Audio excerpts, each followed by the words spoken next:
Okay, I'd like to call to order the Tuesday, July 15th, 2025 regular council meeting of the East Lansing City Council. Could we have the roll call, please? Councilmember Altman. Here. Councilmember Meadows. Here. Councilmember Watson. Here. Mayor Pro Tem Singh. Mayor Brookover. Here. May we have a motion to approve the agenda? So moved. Moved by Meadows to approve the agenda. Is there a second? Second. Second from Altman. All those in favor say aye. Aye. All those opposed? Motion passes unanimously. Mayor, I'd like to make a motion to excuse the Mayor Pro Tem from today's meeting. Support. Okay. So your motion is to excuse the Mayor Pro Tem, seconded by Meadows. All those in favor say aye. Aye. Aye. All those opposed? Motion passes unanimously. Do we have a motion to approve the agenda and/or modify it? I'm sorry, I didn't hear you. We already approved the agenda. It would be the minutes. Okay. Item 1.3, approval of the minutes. Do we have a motion? Move approval of both sets of minutes. Okay. Approval of the minutes of the special regular city council meeting of 17 June 2025 and the regular council minutes of 17 June 2025. Any discussion? All those in favor say aye. Aye. All those opposed? Motion passes. Communications from the audience or from the public. All written communications received by council are posted on the online agenda packet. I have a number of slips here to speak to the council. First of all, I have excuse me, several slips regarding the land shark. This is a public hearing night. So the people that want to speak on the land shark, do you want to speak now or do you want to wait until the public hearing on the land shark? You don't get two shots, so. Sure, go ahead. Luke Hackney. Hello. Perfect. Yeah, Luke Hackney. I own Red Product Screen Printing and Embroidery and serve on the Downtown Development Authority. I just came here to support the Land Shark, who I will disclose are a longtime client of my business. But with that said, I just wanted to note that the DDA voted unanimously in its recommendation on this. And on a personal note, I've known every owner of the Land Shark since it opened in 1982. And I will say unequivocally that Joe and his team care more and have markedly improved what is squarely a basement college bar, and I just think that it should be noted that they do a great job. I don't hear anything bad about them. I would never go as far as to say what other bars might be doing wrong, but it seems like for what they have on to deal with, that they do everything right. Thank you. Thanks for your input. Robin Etchison. Hello, Council. I'm here today, as a commissioner of the East Lansing Independent Oversight Commission. I'm here just as an individual commissioner, not speaking for the whole commission. What my concern is that there's a possibility that there may be some amendments to the pretextual stops ordinance. So the ordinance has been passed, and so now if what I'm thinking or what I'm believing or hearing is that now you want to make some amendments to the ordinance. Either you believe in the ordinance or you don't believe in the ordinance, but now it appears that it's a possibility that you may want to pick the ordinance apart. Specifically, I'm talking about the loud muffler piece in the ordinance specifically. First of all, this is not, the people that have these issues, this is not a fad for them. Some of these people are working poor people. If they could fix their automobiles, they would fix their automobiles, I'm sure. However, they have to make some hard decisions in this situation. Either they have the money or they don't have the money. They have the money either fix the car or buy groceries, fix the car or pay the light bill, fix the car or buy clothes for their children, fix the car or either pay the lights, et cetera, et cetera, et cetera. Some of you may not have been in this situation. Maybe your life has always been privileged to you. Maybe you've never been working poor. Maybe you've never had to do this, make these type of hardcore decisions. Now it seems like to me if these changes are made to this ordinance, that you'll be criminalizing people for being working poor people specifically. Their automobiles being loud may be considered a nuisance, Well, if that's the case, then sure enough. However, it's their automobile. If they could fix it, they would fix it. So they could be considered themselves as having a nuisance because they have a nuisance automobile. So what I'm saying to you this evening is this. If that is what you're planning on doing, please just don't do it. It's not necessary. Life is hard enough for working poor people. This is not the character. I'm convinced that this is not the character that this council wants to have, or that's a message that it wants to send to the citizens of East Lansing, specifically working poor people. So if you do decide to do this, I want you to understand that it will be a hardship. It will create greater hardships for working poor people that they already have. Thank you. Thank you for your input. Attorney Freeman?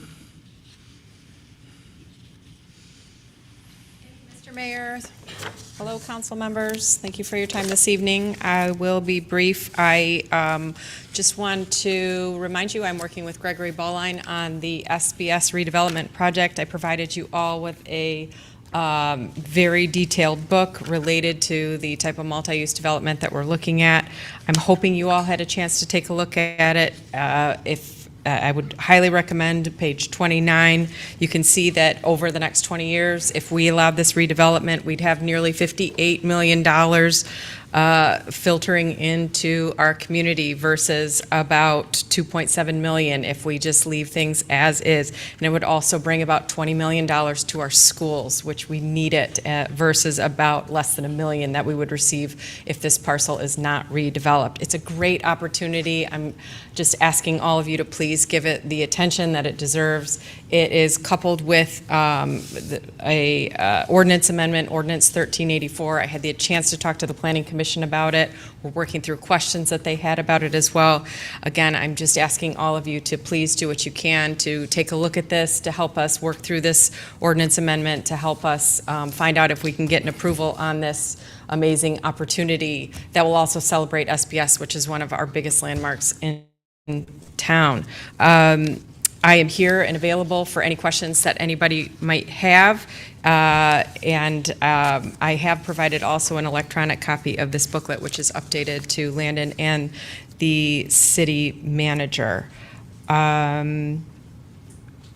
I believe that's all I have at this time. I thank you again for the service you provide to our community, and I am very hopeful that you will all take this very seriously as a community member. I'm really hoping this happens. We do have a huge debt to repay to our citizens, and this would be a great opportunity to do that without having to tax us so we can repay ourselves. Thank you. Thank you for input. Diane Wing?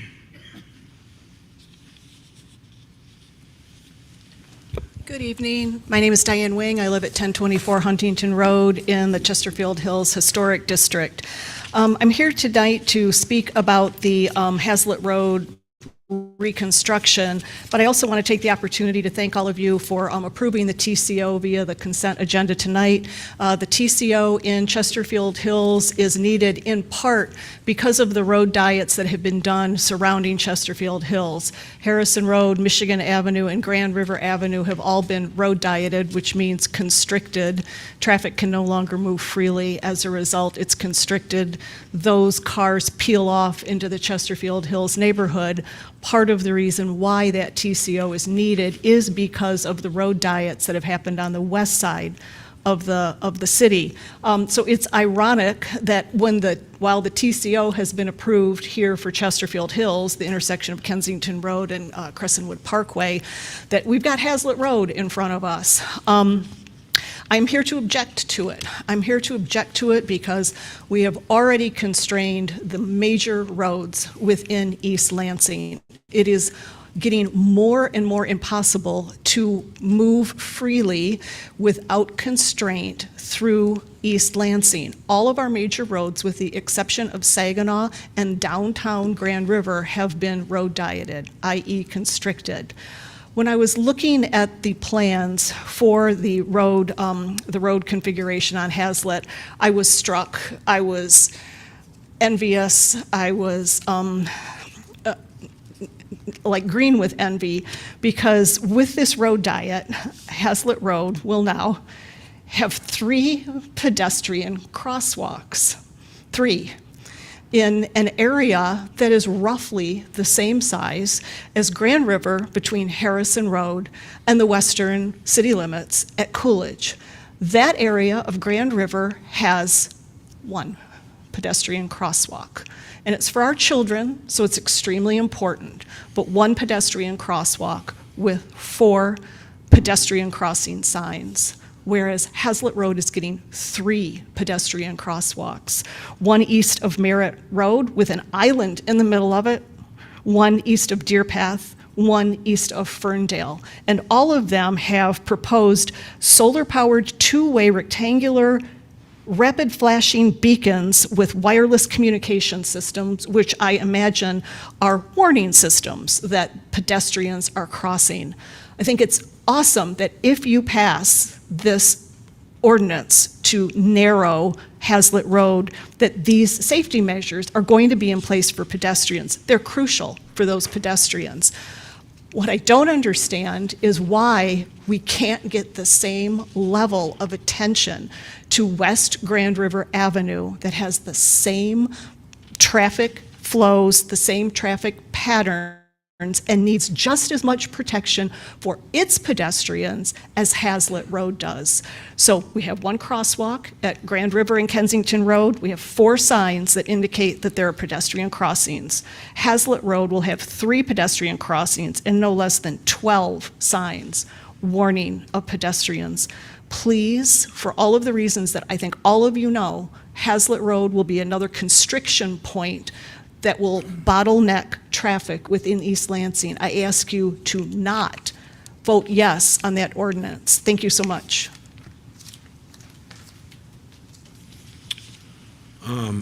Excuse me, Ken David?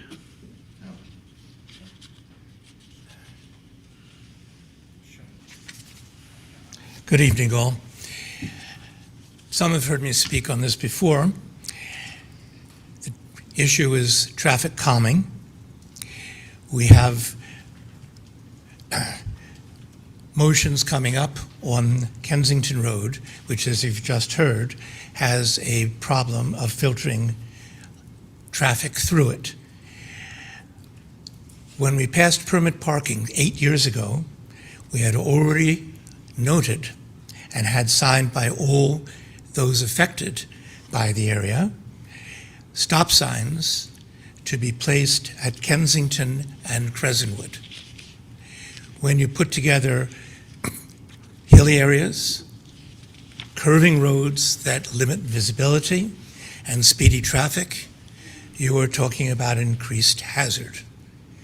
So that is the point I wish to make in terms of restricting the traffic, the speed of it in that area. The second point is a bit wider. I live in the Netherlands part of the time. My wife is Dutch, from real Dutch. And they have a system called plateaus for intersection. A plateau has ramps at each adjoining street. The ramps are about 23 degrees. The top plateau is about 6 to 7 inches higher than the plain road. The plateau is visible because it is painted in a non-obtrusive ochre color. This is their system, and from my participation with the Department of Transportation there, or the Ministry of, they find this the most effective way of guiding traffic and calming it. I think this is more important to bring up now because, as most of us are aware, this country has undergone a rise in hostility socially. Our people, is it wise to pretend that people are more law-abiding than they were 20 years ago? I think not. In this case, I would wonder if you would at least consider that a traffic calming via plateau be introduced for this area, for example, at Kensington and Crescentwood, and provide a model for future work. I know in White Hills, they have pedestrian crossings in which there is also a rise for the level at which people walk across the road. This is only a bigger version of that. So given the climate socially, I would suggest that something of a wider nature be introduced in the city. I thank you very much. Appreciate it. Thank you for your input. Jack Roberts?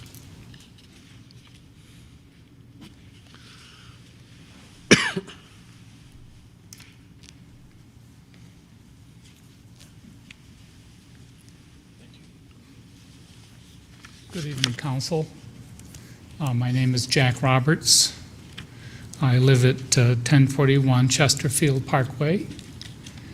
Chesterfield Parkway is a J sort of street, if you're familiar with it. Many of you are. It goes east and west and dead ends into Kensington, and then it J's and then goes out north and south and ends up at Huntington. I've heard the comments about traffic calming. I think that the proposal for the stop signs is not necessarily something that is for traffic calming purposes primarily. I view it as a safety measure. I live at the top of a hill. In the wintertime, I can always get to work because all I have to do is pull out of the drive and gravity will get me to Grand River.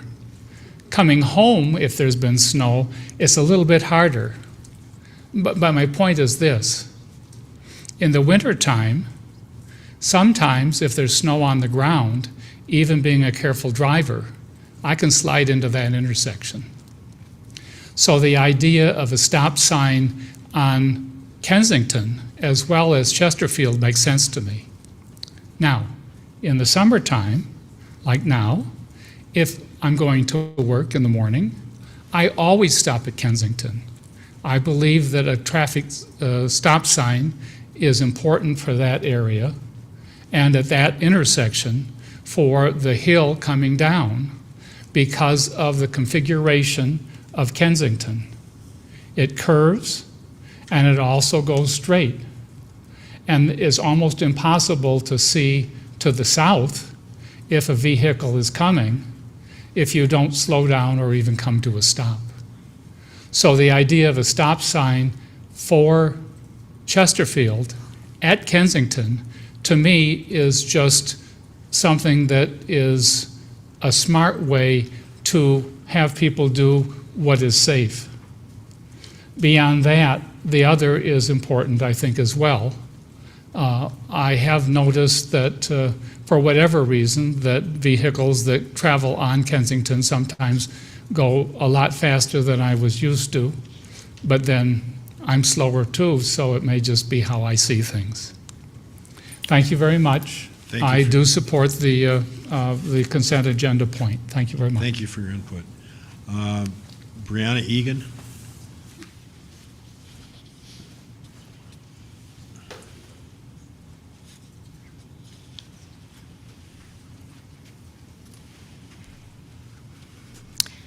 Hi, thank you for having us. I'm Brianna Egan. This is Cora Egan, and we're here to speak in support of TCO 497.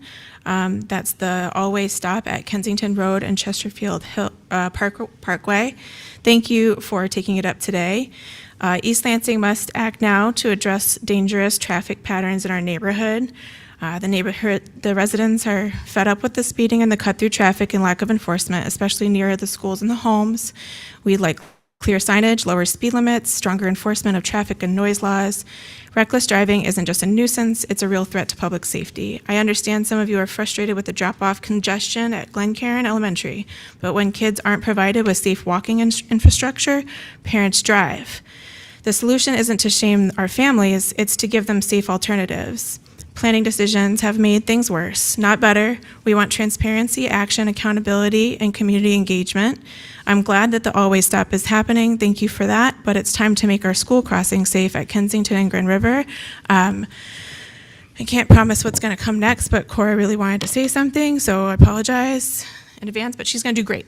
Go ahead. All right, go ahead. Do you want to or no? Okay, we changed our mind. Thank you very much for having us. You did good. It's okay. Thank you. Thanks for your input. Okay, I have two, is there anybody in the queue? No one in the queue at this time. I have two slips with regard to the public hearing for vacating the public right-of-way along Ardson. Those individuals can either talk now or they can wait until the public hearing. What's your preference? Okay. And you are? Christopher Van Wyck. Okay. Good evening, members of the City Council. I'm one of the owners of 533 Ardson Road, which is adjacent to the property that the city is proposing to abandon. I have lived there for 6 years. During that time, I have not been aware of any maintenance by the city concerning the alley next to my property, despite multiple requests, and that includes the drain that is on the property that backs up during heavy rain events. The staff report confirms this, with this drain apparently having been installed without the city's awareness long before I purchased the adjacent property. I submitted a written public comment asking that, at a minimum, the city perform some simple, routine maintenance related to the drain. But I've thought more about it, and the city should do more. The city should support its residents, even when it may not be the most expedient course of action. That is especially true here, where both ends of the drain appear to be located in city right-of-way. In keeping with the city's public purpose, the city should resolve the drainage issues on its property that it clearly identified in its staff report, rather than handing off these problems to the 4 adjacent property owners. Thank you for your time and your service to East Lansing. Thank you for your input. The other slip I have on that, do you want to talk now or do you want to wait until the public hearing? Ms. Nuttall? I was just going to wait. Okay, that's fine. It's not what I prefer. It never has been in this city, but in any event, no, you're fine to talk during the public hearing, so I'll call you at that point in time. Okay, and Landshark, the rest of the Landshark people want to wait until the public hearing, correct? Okay. All right. Communications from mayor and council members. Dr. Altman. Thank you, Mayor. A couple of points. I want to, first of all, welcome our new city attorney, Mr. Steve Jopik, who is sitting at the other end of the table here, and he and his team are working hard to get up to speed on all the things that we got going on here in the city. And I appreciate his diligence there, and I look forward to working with him and his team the coming years. Secondly, I wanted to let people know that the East Lansing Meridian Water and Sewer Authority annual meeting is tomorrow at noon at the water conditioning plant, which is 2470 Bircham Road, basically just on the east. It's just to the east of Park Lake on Bircham, just into Meridian Township. And I wanted to note that because we have award-winning water, as we announced in May. We have the best tasting water in southeastern Michigan, and we are competing for the state championship. And if you ever had an inclination to learn more about how we make our water, this is a good time to do it because there will be tours. So lunch will be served at 11:30 for all comers, and then the meeting starts at noon, and then afterwards there will be tours of the facility. And it's a neat place, and it's very serene. I'm not sure how else to describe it, but you go in and it smells like water, and it's very calming. So this is an opportunity to get a look at how it's done and meet the people who do it. And then the last thing I wanted to say is that I'm glad people are making noise about traffic issues. There was the traffic safety town hall last Wednesday. About 50 people were there. About half of them spoke. They spoke clearly and emphatically, and I think everybody came away having learned something from that. And I feel like I've been waiting for this movement since the pandemic, which is when modified mufflers became a thing and the drag racing became a thing and the disregard for traffic signals. That's when it really sort of struck me that something was going on. And I always wondered why, as a community, we were tolerating this. And so we tolerated it for a few years, and now we're not tolerating it anymore, so that's good. And at the same time, I also appreciate the response from staff. I think hiring a consultant to keep an eye on the big picture issues, as well as looking for low-hanging fruit like the stop sign we're going to approve tonight. I think it's sort of a multi-level approach. And so I appreciate staff's efforts and the city manager's efforts on this issue. Periodic reminder that traffic is complicated. There are some things that make obvious sense that we can do right away, but traffic, if you push it in here, it comes out there. It's like water, okay, continuing with the water theme. And road diets are not inherently evil. Okay, they do slow traffic down. They do make it easier for people to cross the road that's been dieted. They create bike lanes. They reduce accidents by getting turning traffic out of the flow of traffic. So they have benefits. And sometimes, yes, they can force traffic into other neighborhoods. We haven't had that sort of problem with the road diets on Abbott or Coolidge or North Harrison. It looks like we've had that problem with the road diet on Hagedorn. And so that means you got to manage the cut-through traffic that arises from that, and that's where the engineers have to do their planning and figure out what comes next. So traffic is complicated, but also the periodic reminder that staff are overworked and under-resourced, right? And everybody's pedaling as fast as they can. And we're all on the same side. We all want our neighborhoods to be quiet and our traffic to get where it needs to go and people to be able to cross streets safely. So we've all got the same goals. Thank you. Mr. Meadows. A couple of things. One, there's been a lot of chatter on Facebook and other social media about the HEO settlement, the settlement of the BWL matter that the city's been involved with for the last 5 years. And a lot of it is just reacting to either email messages that were received from the group that will be handling the return of some of your money related to the franchise fees that you paid.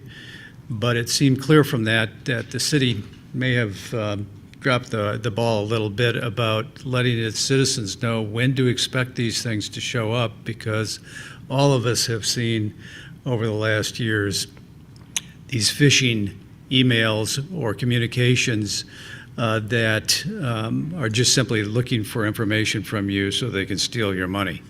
And that's the reaction that a lot of our citizens have had towards the notification. So I would ask that at least we communicate tomorrow very thoroughly as to what they should be expecting to see from the team that is handling the actual matter. The city is out of this now. We have paid our money to settle this matter, and the court has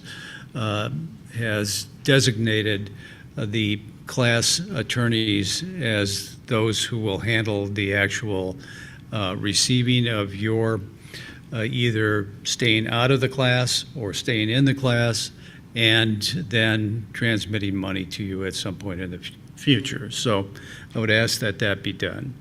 Another thing I wanted to mention is that all of us, I think, have reacted emotionally to the Texas flooding, the loss of life there, the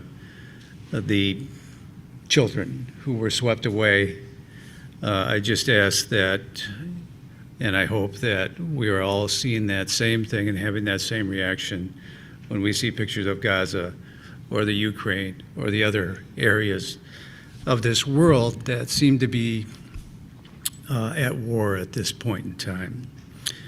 Again, welcome the new city attorney. I'll say ditto to everything that Eric said.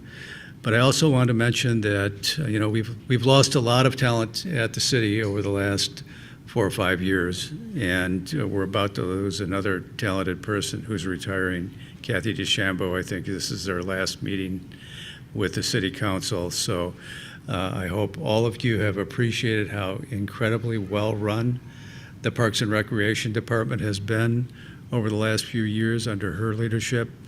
And I'd also like to end this by just simply saying thank you to everybody who showed up at the town hall. It was standing room only for a while. It was a great evening for people to express their viewpoints, and we ought to have more of those on a number of issues in this city. So thanks for all your help to the citizens of this community. Ms. Watson. First, Councilmember Meadows, thank you for your remarks about all lives that are being lost around the world. I appreciate hearing that. I also wanted to say thank you to Kathy DeChambeau for being the director for Parks and Rec. I hope to attend your retirement party in a few days. And hopefully we've got some succession planning going on, because you've absolutely got a lot of knowledge and secrets and okay, all right, and great things, you know. Good stuff, good stuff. And more on our loss of staff. Our library director, Kevin King, unfortunately will be resigning from East Lansing Public Library. That was unfortunate for me because we hadn't had Mr. King for a long time at all. And it seems like some issues were still percolating with the previous East Lansing Public Library director. So I hope that we can find resolution as a community so that this can be a great place to work at for our next coming director. So best wishes to Kevin King. I'm sorry that the time was short-lived, and I'm glad that I got to meet you a few times. Next is our City Council Assistant, Sherry Bent, also spent a very short period of time with us. For me, as a council person that's been here for a while, I don't think I've seen a City Council Assistant leave as soon, and so just again, that's unfortunate for me when those type of things happen, and I believe that the City Council Assistant work is hard work, because they have to be up with us during the meetings, and also are in charge of like the agendas and things like that. And finally, I wanted to say to you, Mayor Brookover, I'm not going to go on today long, but it's been a pleasure getting to know you and serving with you, and I look forward to walking out with you and staying in touch. Absolutely. All right. Okay. Anything else? Yes. So, thank you for the people who emailed and reached out, and the person that was able to meet with me regarding Kensington. And it's crucial to understand what our folks are experiencing firsthand. And so sometimes you don't always get that message during a meeting or through emails. And so it's great to sit down and hear what is going on from people's perspectives who are experiencing it on a regular basis. So I've learned some things regarding our traffic calming, which is, I don't think we counted for the domino effect. And that is what's happening with the neighborhoods and the people that are working around it. I've mentioned before, I live on Hagedorn.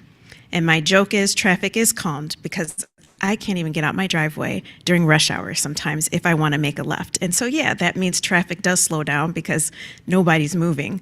But I love it because I do bike, and I bike now on Hagedorn Road. It's more difficult for me to bike on Saginaw because there's not the traffic calming or the bike lanes. But I hope that we can seriously consider the feedback from the neighborhoods, as well as realizing the domino effect of what we decided to do and how that's impacted folks. And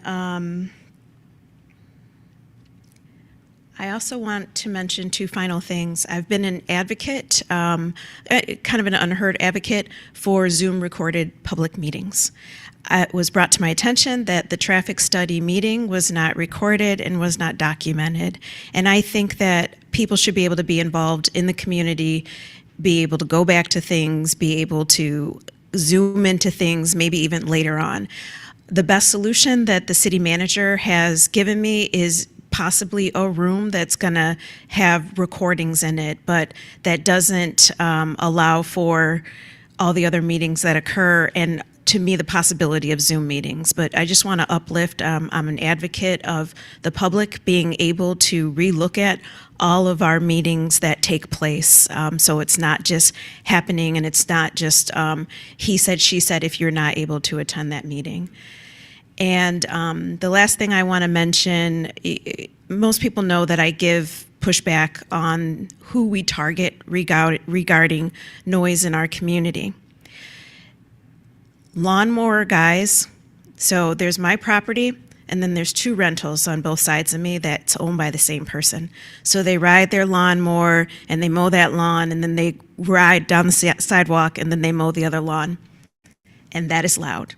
I've had to apologize during meetings that the lawnmower people were loud within my home. And so I just want to say again, I think figuring out how to quiet the noise in the community is something that should be considered from multiple angles, and from day and night, et cetera, if we're going to seriously and genuinely talk about the noise in our community.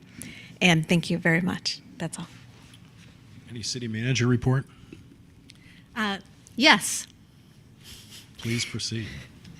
I do have just a couple of things. One is I do want to share with the public that we have a big night this week with Albert Alfresco on Thursday night. I know many of you come down, but this Thursday it's 80s night. So all the 80s fans come on down. You'll be able to play some games, pinball. We don't call it pinball, games from Pinball Pete's. And then also Star Farm is going to be performing. So for all 80s fans. Lots of events always are happening in the summer, and I just want to also say that since it's the month of July, we also have all of our events going on, Play in the Park, Moonlight Film Festival, and the Summer Concert Series, which is on Friday nights downtown. So Wednesday, Thursday, and Friday, there is something happening for you in downtown East Lansing, and then the farmers market on Sunday. I have one other item.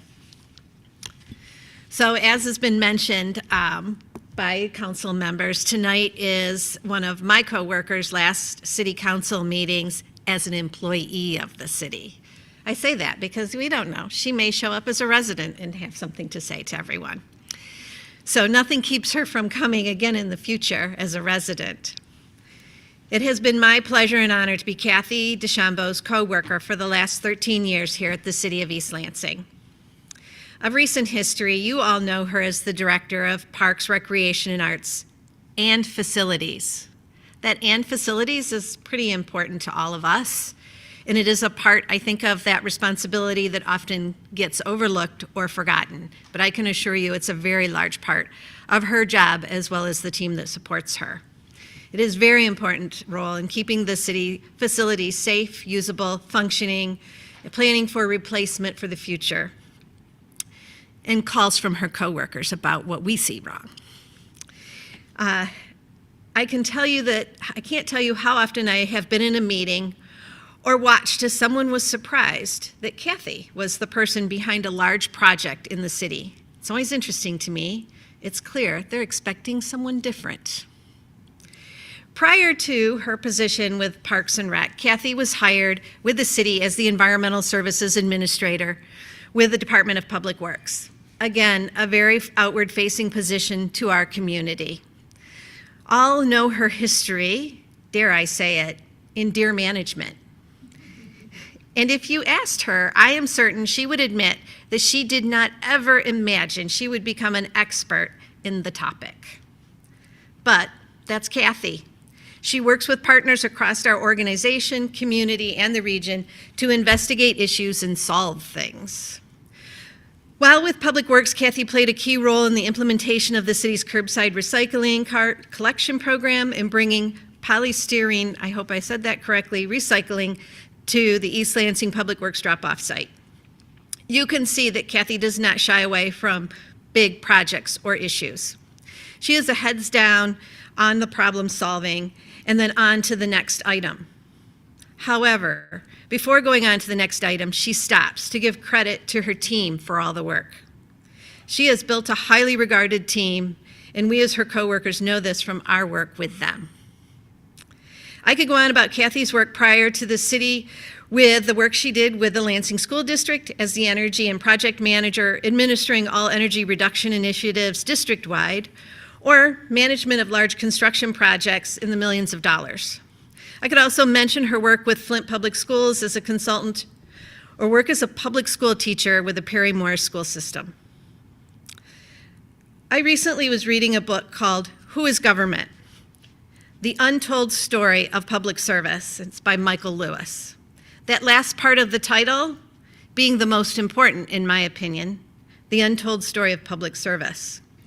This book is basically a civics lesson about who works for government and that work matters. These essays tell the human side of federal government, not city, but showing the dedication and impactful work of its civil servants, demonstrating their commitment to serving the public good and solving critical problems. My personal plug is I think every student of political science and everyone running for office at any level should have this as required reading. Just my personal plug. And you can add it to your summer reading list to get library points, everyone. So even though this book is about federal service and federal government employees, it's also about people like Kathy. She is what we often term as a servant leader. She takes joy in working with others and serving her community with the utmost integrity and compassion. She truly wants everyone in the community to enjoy life in East Lansing and takes pride in wants everyone in East Lansing to take pride in being residents of our city, students here, and employees of the city. I have to mention her education because I got to get to the point where she did get a degree from MSU. Although her bachelor's degree is from Western Michigan and her secondary teaching certificate from UT at Austin, her master's degree is that of a Spartan. She and her husband raised their family here in East Lansing, both of their daughters graduating from East Lansing and then MSU. So clearly, a family of Spartans. I don't know, but I'll say and go out on a limb that I would bet if you were to talk to Kathy, one of the things she is most proud of is the mom to Kelsey and Rachel, who have gone on to pursue their own paths. Kelsey in D1 sports athletic training and Rachel is a NICU nurse. We wish Kathy the very best in her retirement, and we definitely look forward to hearing about her travel adventures she and her husband Kevin will be planning. Thank you for your service. Thank you.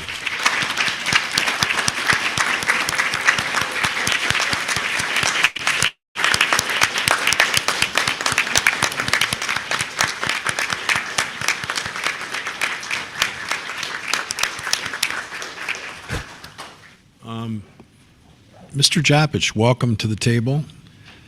Do you have a city attorney report tonight or not? Well, thank you very much, Mr. Mayor and Council. My only report is to say I am pleased to be here with you this evening and to be part of this great team. I thank City Council for appointing me to City Attorney. It is an honor, a privilege, and a great responsibility. I recognize that. This is a very proud community. I've seen that. I've only been here 2 weeks. Your city staff has welcomed me with open arms, providing me all sorts of history and background and great professionalism. I've been very impressed so far and really look forward to continuing to work with everybody. Again, just appreciate it, and I'm looking forward to the future with the City of East Lansing. Thank you. Thanks for being here. Yeah. Okay, moving on to the consent agenda. Interim City Manager, would you like to present us with the consent agenda, please? Yes. Item 3.1, approve the following appointments or reappointments to boards or commissions. Appoint Aline Letterly to the Commission on the Environment for a partial term ending December 31st, 2027. 3.2, approve a resolution recognizing July as Parks, Recreation, and Arts Month in the City of East Lansing. 3.3, approve Amendment Number 3, Contract Change Order in the amount of $39,200 for additional work under Task 5, Model Development and Calibration of the Wet Weather Resiliency Plan Project and authorize the City Manager to sign.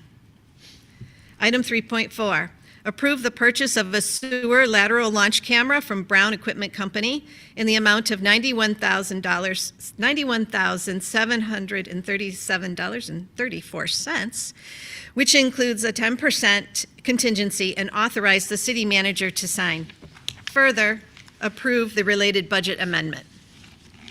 3.5, approve a contract with Spalding DeDecker for $23,050 to provide design and construction administration services for trail repairs and improvements in Albert A. White Park. 3.6, approve the East Lansing Arts Commission's 5-year cultural arts plan. 3.7, approve a traffic control order number 497 for the installation of a multi-way stop signs at the intersection of Kensington Road and Chesterfield Parkway. Item 3.8, approve the reappointment of Heather Pope to the Capital Area Community Services Board with Matt Apostle serving as the alternate. Item 3.9, approve a contract between Michigan State University and East Lansing Police Department Law Enforcement Services for football overtime reimbursement, and authorize the city manager to sign. 3.10, ratify the grant agreement with the Michigan Department of Natural Resources for the Urban and Community Forestry Inflation Reduction Act grant, which will fund the creation of the Downtown Tree Canopy Revitalization Plan and amend fiscal year 26 budget accordingly. 3.11, reschedule the consideration of a request from Matt Levitt on behalf of Meyer Incorporated for approval of a special use permit located at 100 West Lake Lansing Road from this meeting of July 15, 2025 to the meeting of August 12, 2025 at the applicant's request. Item 3.12, approve a change order with Anderson Fisher for $43,378.50 to the Emerson Park Phase 3 renovation project in order to construct an emergency egress pathway connecting Arbor Drive with Narcissus Drive in the Red Cedar neighborhood, an additional project contingency of $6,621.50, and authorize the city manager to sign. Item 3.13, approve the Transportation Commission bylaws. Thank you. Do we have a motion relative to the consent agenda? Yes, Mr. Mayor, I move approval of the consent agenda except for item 3.13 to be moved to the business agenda as item 5.8. It would be for the purpose of having the city attorney review the bylaws prior to the being on an agenda for us to approve them. I'll second that motion. Is there discussion? Typically, we don't have discussion on a consent item, but is, Mr. City Attorney, is that the appropriate procedure at this point, as far as you're concerned? Yes, the discussion would take place when you get to agenda 5.8 if this motion passes. All right, so all those in favor of the consent agenda as amended, please say aye. Aye. Aye. All those opposed? The motion passes unanimously. That then moves us to public hearings. Item 4.1 is a public hearing for determining the necessity and advisability of vacating the platted public right-of-way between 533 Ardson Road and 535 Ardson Road in accordance with MCL Section 560.257. Staff, please. Good evening, Council. Ron Lacoste, Director of Public Works, and I have with me Stephen Clayton, the Engineering Administrator for Public Works. What you have before you is a public hearing for determining the necessity and advisability of vacating platted right-of-way between 533 Ardson Road and 535 Ardson Road. The original plat of Ardson Heights had a 15-foot wide easement connecting Ardson with Glen Haven. The portion between the homes on Glen Haven was abandoned at some time in the past. We've been unable to locate that abandonment. But at some point in the past, that section was abandoned and it was split between the two property owners. So the current alleyway that exists is only off Ardson, and it's the depth of the properties on Ardson between 533 and 535 Ardson. The only purpose it serves is a shared driveway for those two parcels.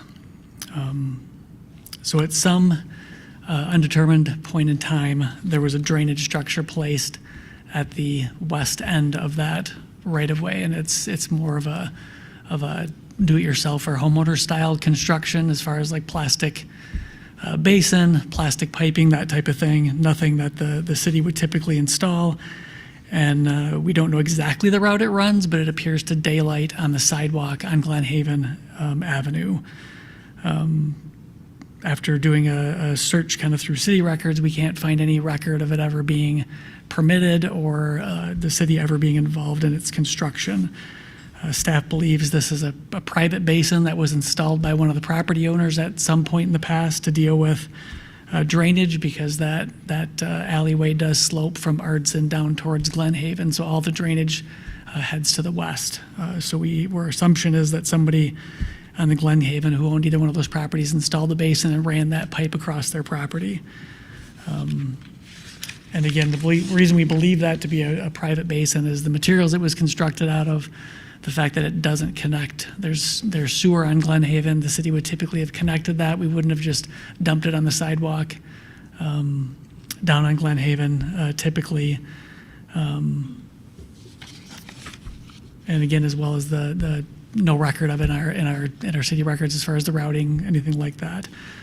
So with that, we're here to answer any questions that result of the public hearing. And your department has reached the conclusion there's no public purpose for this easement any longer?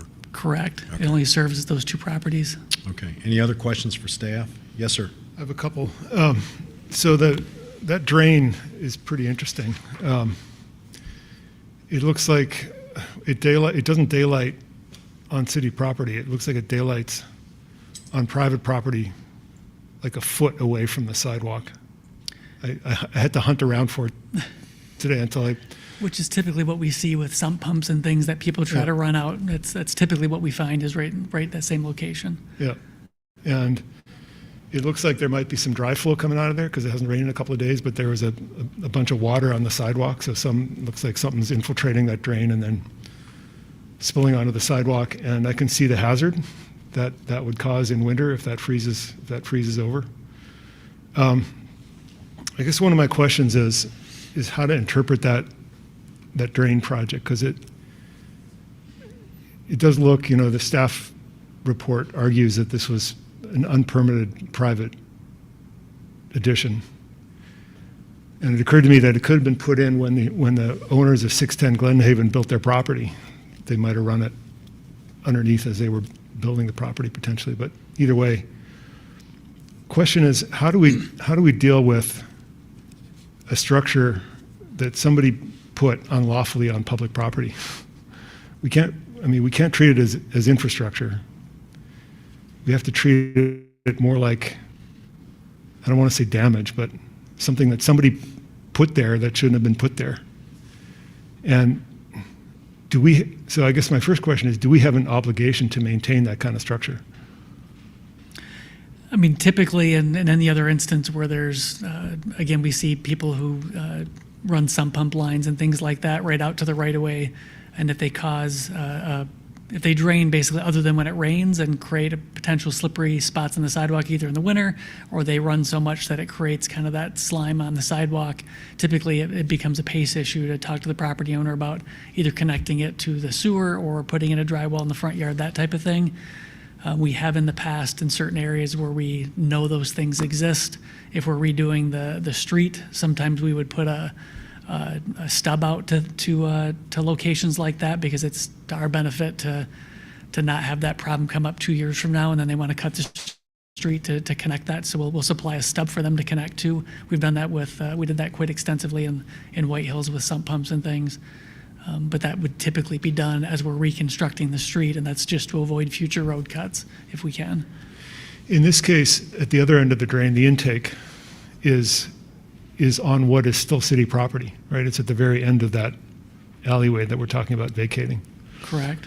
Right. Is there any argument to be made that we are responsible for maintaining that intake?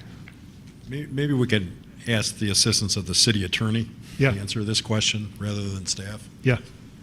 Yeah, I'd be happy to answer that question, and we did have a discussion about this just yesterday, so I'm aware of the situation, and my understanding is that to this point, the city has done no maintenance of that intake, so it hasn't exercised any sort of control over it that could be interpreted, in my opinion, by a court to have taken jurisdiction over it.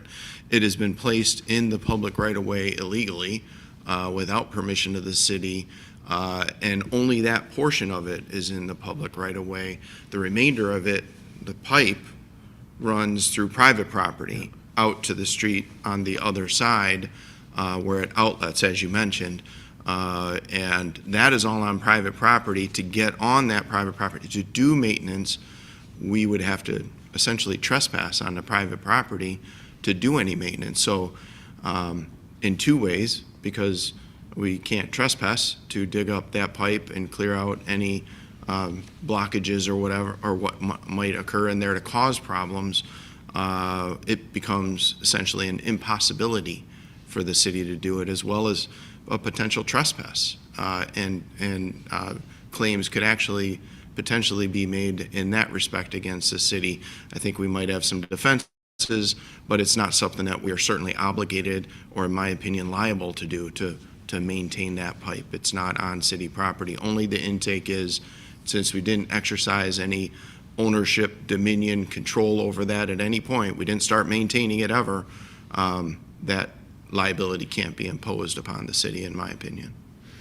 Do we have a fact-finding responsibility tonight to decide whether we think that that intake was unlawfully installed?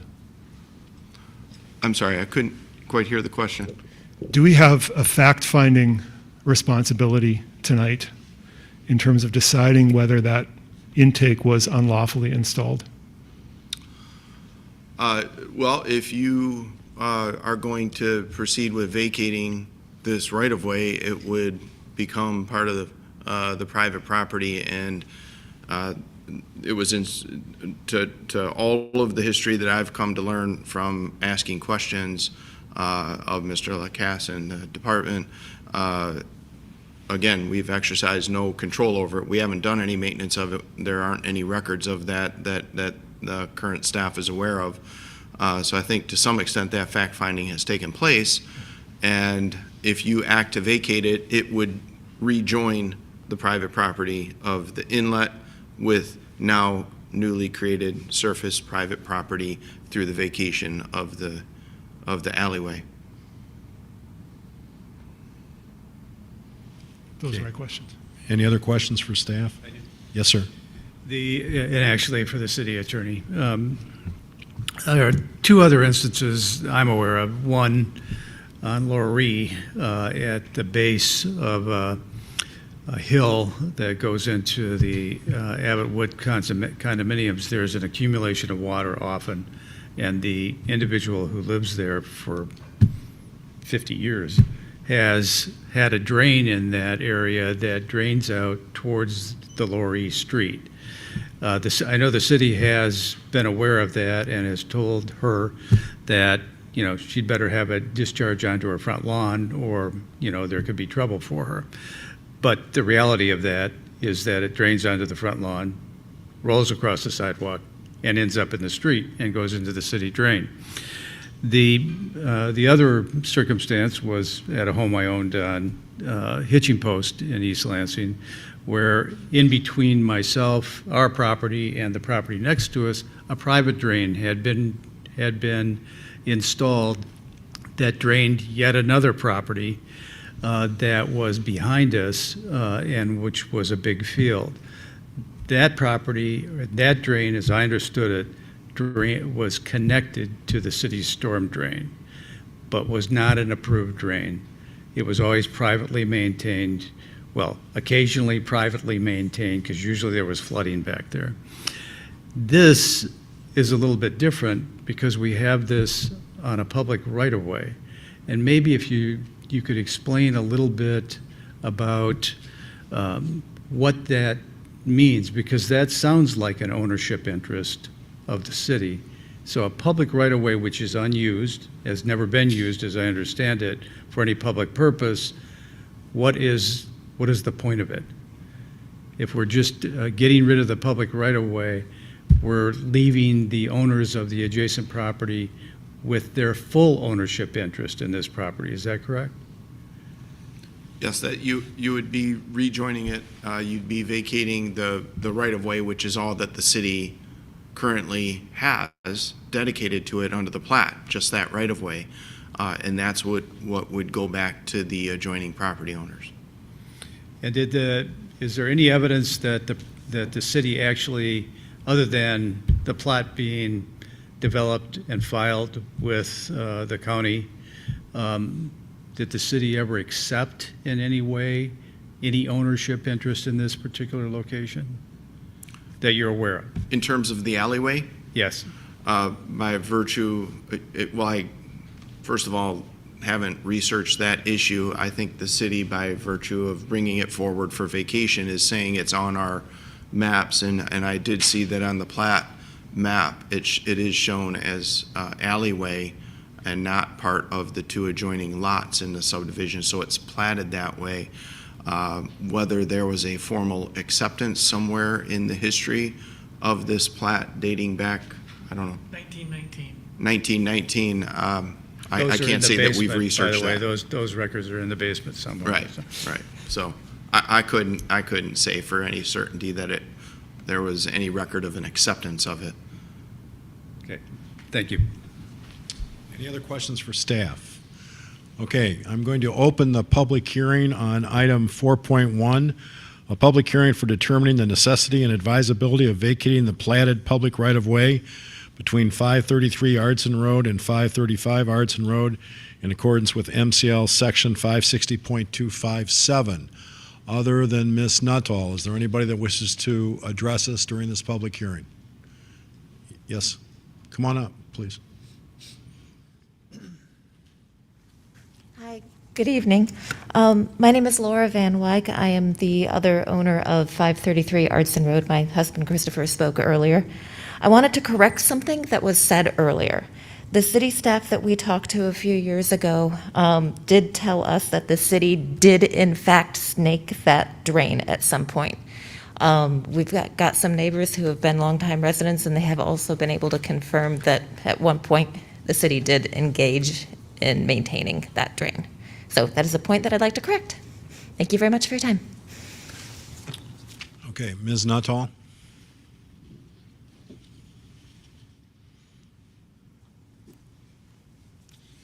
Good evening.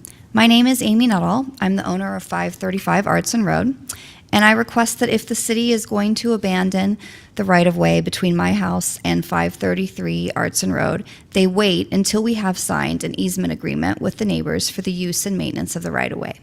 I believe I should get to know how the abandonment will happen and how it impacts me before the city abandons the property. I hired an attorney who explained the process to me and that the right-of-way will be divided in half between my property and 533 Ardson. My attorney drafted an easement, and as neighbors were working towards signing it, but we need more time. The signed easement is necessary to ensure that both properties have access to our garages, to parking areas, and that we agree on snow removal plans for our driveway. A signed easement is necessary to ensure my property maintains its value and is sellable should I need to move. I have lived in East Lansing in the Glencairn neighborhood since 2015 when I moved here to start a faculty position at MSU. I love the Glencairn neighborhood, so much so that I made it clear to my husband when I met him that he would be moving here. At that time, I owned 620 Glenhaven, an adjoining property. So when we did move, it wasn't far, literally through the backyard. In the decade I've lived in this section of Glencairn, there's been a lot of turnover of owners of these properties. Therefore, I'm very cognizant of the need to have a signed easement in place in order not only to get along with the present and current neighbor, but also for the future. I consider 535 Ardson to be my family's forever home. I want things to be clear with any future neighbors should 533 sell again, as it has in the time that I've lived here. A signed easement ensures my property comes with clarity and maintains its value with future buyers should things change for me and I need to sell my property. It says in the agenda item report that vacating is not anticipated to cause undue harm to the residents. I really appreciate this point. Allowing us time to work out signing an easement agreement before the city vacates the property is a way to ensure that this is not harmful to us. Again, my attorney has drafted an easement, and as neighbors were working towards signing the agreement, I understand that my neighbors have now hired an attorney and they want time to review the easement with their attorney before they sign it.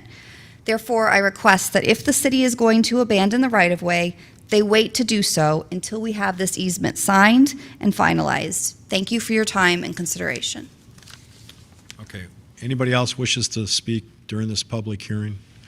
Okay, in response to the last speaker, it would be typical that when we have a public hearing, typically we don't vote on that item the night we have the public hearing. That isn't always the case. The next meeting of the City Council will be mid-August. So if, for instance, the council decides tonight to not vote on this, this would be on the agenda in August, and your two attorneys can maybe figure things out by that time.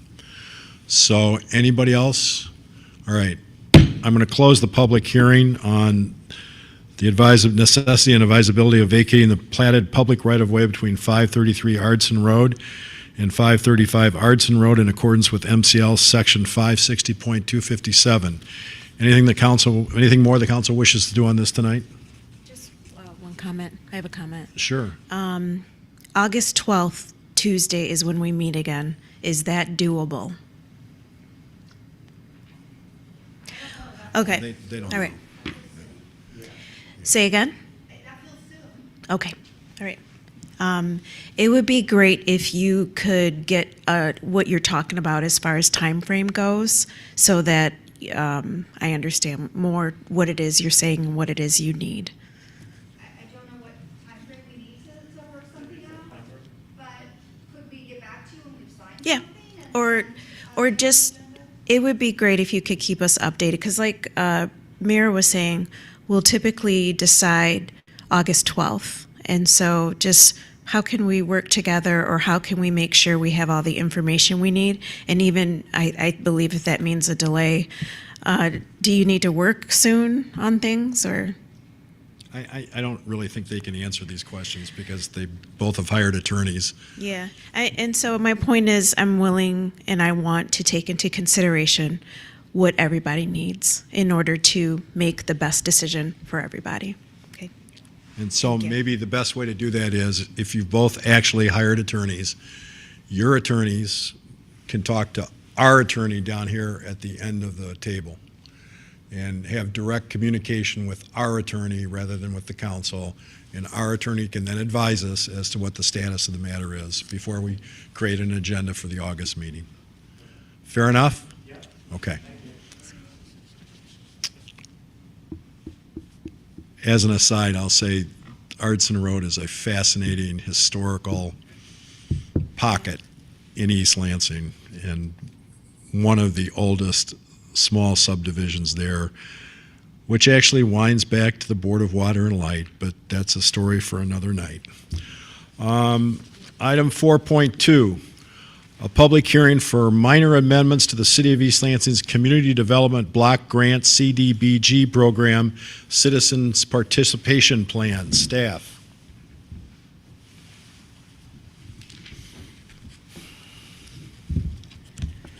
Thank you, Mayor. Good evening, Council. Matt Apostle, Community and Economic Development Specialist here with the City of East Lansing. As the Mayor stated, I am here tonight to speak on the proposed amendments by staff for the Community Development Block Grant Citizen Participation Plan. This is occasionally updated for just kind of cleanup purposes by staff to make sure that we're keeping up our current processes with what the document that HUD requires to state our public participation and public involvement in the expenditure of our community development block grant dollars is. So essentially the draft amendments in track changes are attached to this agenda item report. Very minor amendments, primarily broadening the language concerning the timeline for our annual action and 5-year consolidated planning processes, just to ensure, for instance, Council approved a contract to hire a consultant to work with us on the 5-year consolidated plan for 2026 to 2030. The timeline for those public meetings may be different than a typical annual action plan CDBG year, so we want to make sure that we're covering both of those instances. Additionally, we're removing language that only pertains to funds allocated via the CARES Act, because we have allocated all of our funds provided through CDBG from the CARES Act. And then finally, just making language more consistent throughout the document. And again, all those changes are in track changes on the agenda item report. Okay, so I have a question for you. I don't, maybe I missed something in the last few months, but how did we get to talking about some of this money going to the Northern Tier Trail Extension project as opposed to something else? Did council discuss that? I believe that is for the next agenda item related to CDBG. I'm sorry. I was skipping ahead. Okay, questions for staff? Now you know what my question's going to be on the next one, though. I can think about it now. Any questions for staff on this one? I have a question. Do you think you should clarify, this is Part B that says in the fall. Do you think you should, state, because each other time you're stating a month, like, do you think you should state, I'm wondering if a month time frame should be given similar to the other times instead of in the fall? Well, for context on why we are doing that is because for the 5-year consolidated planning process, we may decide to issue the CDBG applications starting in December, or likely not in October, but likely in December, just because we might want to have more of the 5-year consolidated plan put together so that applicants for the CDBG funding for fiscal year 27 can look at that draft plan and have that inform their application. So we didn't want to stick it to just November. All right. Just a suggestion for consistency, because every other time months are mentioned. And my other comment about months is the part that says December or January. Will close in December or January of each year. That means December of one year or January of the next year. Is that right? Yes. And so just a suggestion if that clarification wants to be there. Okay, any other questions for staff that are actually pertinent to this particular item?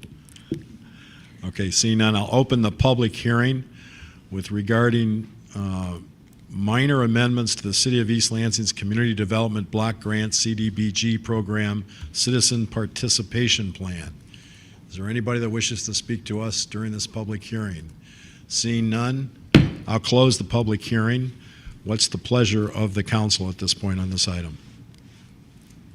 Anything? Okay, we'll move ahead. Item 4.3, consideration of a substantial amendment to the City of East Lansing's Community Development Block Grant CDBG program to reallocate $197,530 from the City of East Lansing's Homeowner Rehabilitation Program to the City of East Lansing's Northern Tier Trail Extension Project, $118,765, and the City of East Lansing's CDBG Sidewalk Project, $78,765. Mr. Apostle, and you give us your synopsis, and then would you answer my question, please? Yes, thank you, Mayor. So as the mayor stated, we'd be looking to reallocate $197,530,000 from the City of East Lansing Homeowner Rehabilitation Program to our the 2 approved fiscal year 2026 public infrastructure projects that were in the fiscal year 2026 CDBG budget to fully fund them based on their initial fiscal year 2026 requests. The impetus for this is that the Homeowner Rehabilitation Program has $288,967.70 available in current CDBG funding, yet has only served 4 low to moderate income households since July 1st of 2019. The program provides up to $24,999 in a no-interest deferred loan that is partially forgiven to low to moderate income East Lansing households for rehabilitation, weatherization, and code compliance related assistance. the program is utilized. It's just not utilized nearly enough to spend down the significant amount of funds that are available within it. For that reason, we are looking to reallocate a significant portion of it to projects that will presumably then spend the funds in a more consistent time frame to ensure that we are staying in compliance with the U.S. Department of Housing and Urban Development, which can be pretty strict on the timely expenditure of funds. Meanwhile, we would still have over $90,000 available under the program for interested applicants. Well, what are the limitations in terms of the expenditure of funds? So the U.S. Department of Housing and Urban Development requires that entitlement communities, including East Lansing, have less than 1.5 times our current fiscal year's grant amount in their account by less than 60 days before the end of each fiscal year. So May 2nd, each fiscal year, they check our amount in all of our accounts from every fiscal year we've had for CDBG that is still available. And if it's over 1.5 times that current fiscal year's amount, then we get a ding on our account. What's the ding? It really depends on if you've recently been untimely. So it could be a warning, which involves various corrective action steps where staff have to do additional work with HUD to ensure that we are looking to maintain timely in future years. It could be recapturing the difference between the amount of funds that we have and 1.5 times our entitlement. At least in recent memory, the city has not had funds recaptured via this process, but. And hypothetically, you've been here long enough, what is 1.5% of our entitlement?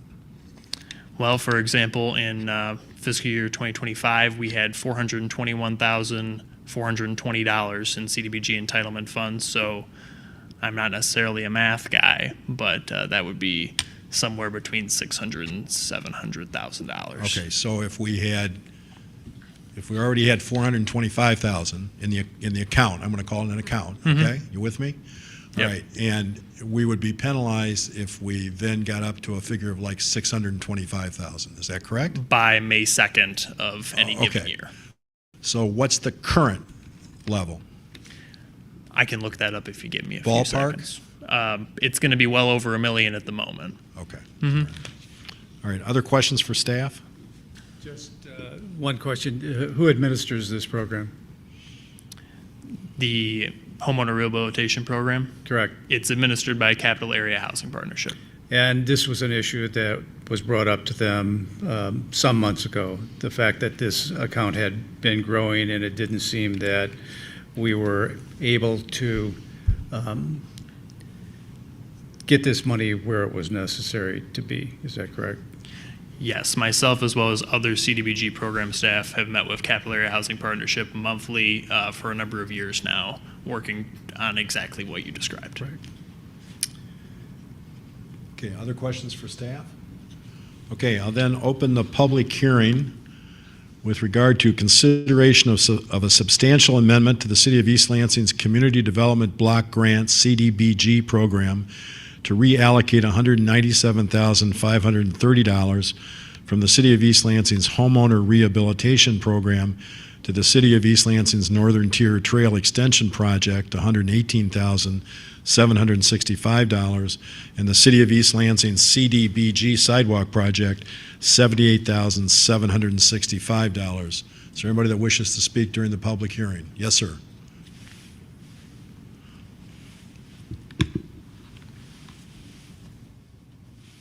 My name's Nick Prass. I'm the president of Park Place Condominiums.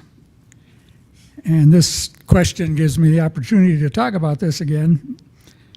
I represent about 57 residents who are continuing to be opposed to having this trail routed through our secluded private woods that we share with the Willows. I'm still puzzled as to why no one at the Willows has ever been asked their opinion about this, either residents or staff. The people that own the Willows are in Kentucky, and they really don't, their opinion has nothing to do with boots on the ground. for formal rehab reasons, family rehab reasons, I've spent quite a bit of time at the Willows and had a lot of conversations. And everybody, staff and residents that I talk to are as opposed to it as we are. That being said, we're obviously opposed to redirecting any money towards the trail. Rather than take up council time with discussing all my issues with that, my goal has been from the beginning, and I've tried repeatedly, to get whoever's responsible for actually making the final plans of this trail to meet with me on site so that I can share with them some of the issues that make this such a bad idea, to put a trail through a secluded woods in an area that's already got some crime issues. My goal is to have the council help me get somebody to come visit the site with me. Okay. And that's all the time I need. Thanks. Thank you. Anybody else that wishes to speak during this public hearing? Seeing none, I'll close the public hearing. Anything the council wishes to do tonight on this? Seeing none, we'll move. Yes, ma'am. Matt, I'm on CAP's website, and there's income limits for qualifying for this program. Is that correct? Yes. And so what I'm reading is 8 persons, the household income limit is $106,000. And so I don't think the issue with the program is the affordability of homes in City of East Lansing. I'm asking. I would say that in all likelihood, there are less people who are interested in using the program because they are not eligible to utilize it. Yes. Yeah. Thank you. Okay, anything else? All right, we'll move ahead. Thank you, Matt. Thank you. Item 4.4, a public hearing to receive comments on ordinance 1550, a proposed amendment to section 50-147 of chapter 50, zoning of the city's code of ordinances to allow increased fence height in the C Community Facilities Zone District. Sir. Thank you, Mayor. Landon Bartley, your principal planner. This is a request to amend the zoning ordinance to allow 2 additional feet of fence height within the C district, the C Community Facilities Zone District. This originates from a recent decision by the Zoning Board of Appeals to deny a variance for an 8-foot fence in Patriarch Park. The ZBA could not approve the request because it didn't meet their standards to grant a variance, but generally agreed that higher fence heights would be appropriate in that location, and thus wrote a letter to the council requesting that the zoning ordinance be changed to this effect. The Planning Commission unanimously recommended approval following their public hearing on June 11th. They did also request at that time that we do a survey of how many properties are actually Zone C and how many of those are zoned by the city or are owned by the City of East Lansing, and the vast majority of the C-zoned properties in the city are indeed owned by the city. We found a total of 43 properties in the city that are Zone C, and 93 properties, and 14 of those were not owned by the City of East Lansing. So that's the request before you today. Okay, questions for staff? Okay, seeing none, I'll open the public hearing to receive comments on ordinance 1550, a proposed amendment to section 50-147 of chapter 50, zoning of the city's code of ordinances to allow increased fence height in the C Community Facilities Zone District. Is there anybody here that wishes to speak during this public hearing? Seeing none, I'll close the public hearing to receive comments on ordinance 1550, a proposed amendment to section 50-147 of chapter 50, zoning of the city's code of ordinances to allow increased fence height in the C Community Facilities Zone District. And having closed the hearing, I move that we approve the amendment to section 50-147 of chapter 50, zoning of the city's code of ordinances to allow increased fence height in the C Community Facilities Zone District. Is there a second? Second. Second from Altman. Discussion. I have a question. It's your motion, so if you want to address your motion. No, I don't care. Go ahead. All right. I do have a question. So we have limits on fence heights in other zones that are lower than this, right? Those limits are in place for presumably a collection of reasons. Why do those reasons not apply in this case? The fence height in most districts is limited to 6 feet, most residential zone districts, with an option for additional fence height for in the case of lattice, for example, or more transparent fence. Generally, that's meant for, I would say, privacy and blocking noise. But when you go up too high, typically when it gets up to the point above everyone's eye level, essentially, you tend to create an effect of sort of enclosing properties that can lead to, essentially the higher fence height leads to a more enclosed feeling that because it reflects buildings more than fencing. So that's why we are seeking to limit the additional fence height only to the C Community Facility Zone District and not allow additional fence height except for when it's transparent, as it is in residential zone districts. Does that answer your question? I'm not sure I addressed it. Well, I mean, I understand that fences that are too high make it feel like you're in a compound, and they make it harder for people to look across, and there's sort of, eyes on the property issues, which you want people to be able to see into other people's properties sometimes, right? If there's an opportunity to catch stuff that might be happening that shouldn't be happening. What's special about C zones that consideration doesn't apply? Oh, I see. Thank you.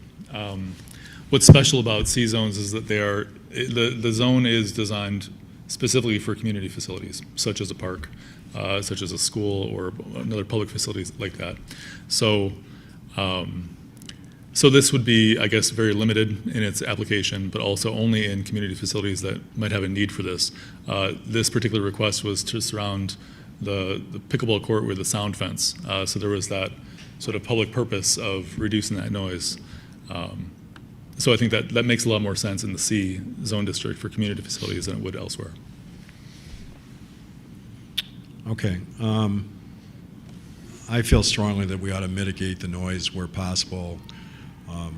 This isn't special legislation, but I think we ought to have the ability as the city to utilize the appropriate sound deadening devices in fencing in order to mitigate noise in public facilities. And one of those would be the pickleball courts, where we couldn't do that because the commission didn't feel that it had the ability to do that. They've now supported this, so I feel strongly that we ought to get this done and hopefully get the sound mitigated during this year if we can. So that's why I've made the motion. Any other discussion on the motion? Yeah, I Yes, just sir. want to indicate my support for this. I think that people should know that just because we are now authorizing essentially a sound fence next to the pickleball courts, which of course we didn't anticipate when we got so many pickleball courts over there, that pickleball makes more noise than tennis does.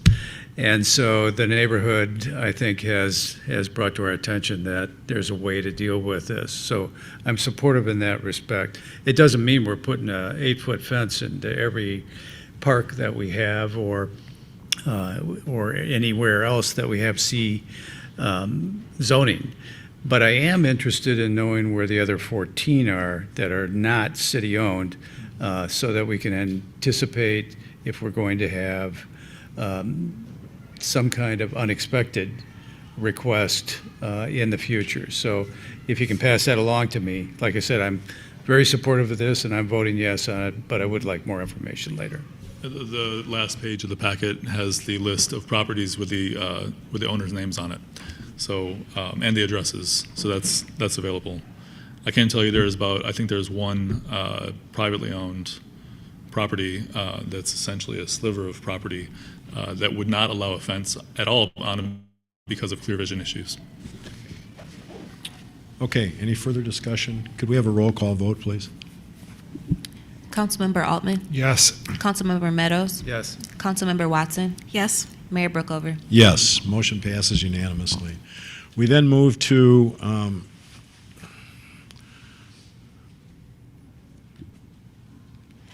Item 4.5, sorry, I'm dealing with a flea or something. Item 4.5, a public hearing for a request from Joe David for approval of a special use permit located at 101 East Grand River Avenue, the Land Shark. The applicant request is to expand the bar and dining area with alcohol service. The property is zoned B3 City Center Commercial. Staff, please. Alicia Wrighton, Planning Department. The Land Shark was established prior to the special use permitting process and has been serving alcohol since. It was under an occupancy of 212. They're requesting an increase in that occupancy for special use for alcohol to 240. In 2022, there were renovations done on the parcel or on the property in which the former fire marshal and former plan reviewer determined to allow an increase in occupancy to 270, under which the current Land Shark has been operating under that occupancy of 270. Having found that they had not received or been notified or told that they needed a special use permit because they were under the impression that they were operating correctly, they have submitted their application to increase their occupancy to 240, which is what meets the building code standards today. They intend to expand the main entrance from a 36-inch door to 56 under their own volition, but was that made a condition by Planning Commission? Oh, yes. Yeah, I'm sorry, Planning Commission did require that to be added. However, the 36-inch egress doors that exist in the property allow for the 240. The applicant is here to discuss any questions, give a little presentation, and answer any additional questions. But to be clear, that they had been operating under the permission granted by the previous staff members at 270 and are here today to rectify to 240 for special use. Okay, questions for staff? I have Yes, some sir. questions. Whose authority is it to allow an increase in occupancy? Building code Then why are we here? for the special use for alcohol service. But they already have a special, well, They don't have a special use. They never Right. had one because it was established prior to special use process. I understand that. If they were going to make other modifications that did not involve an increase in occupancy, would we be here? No.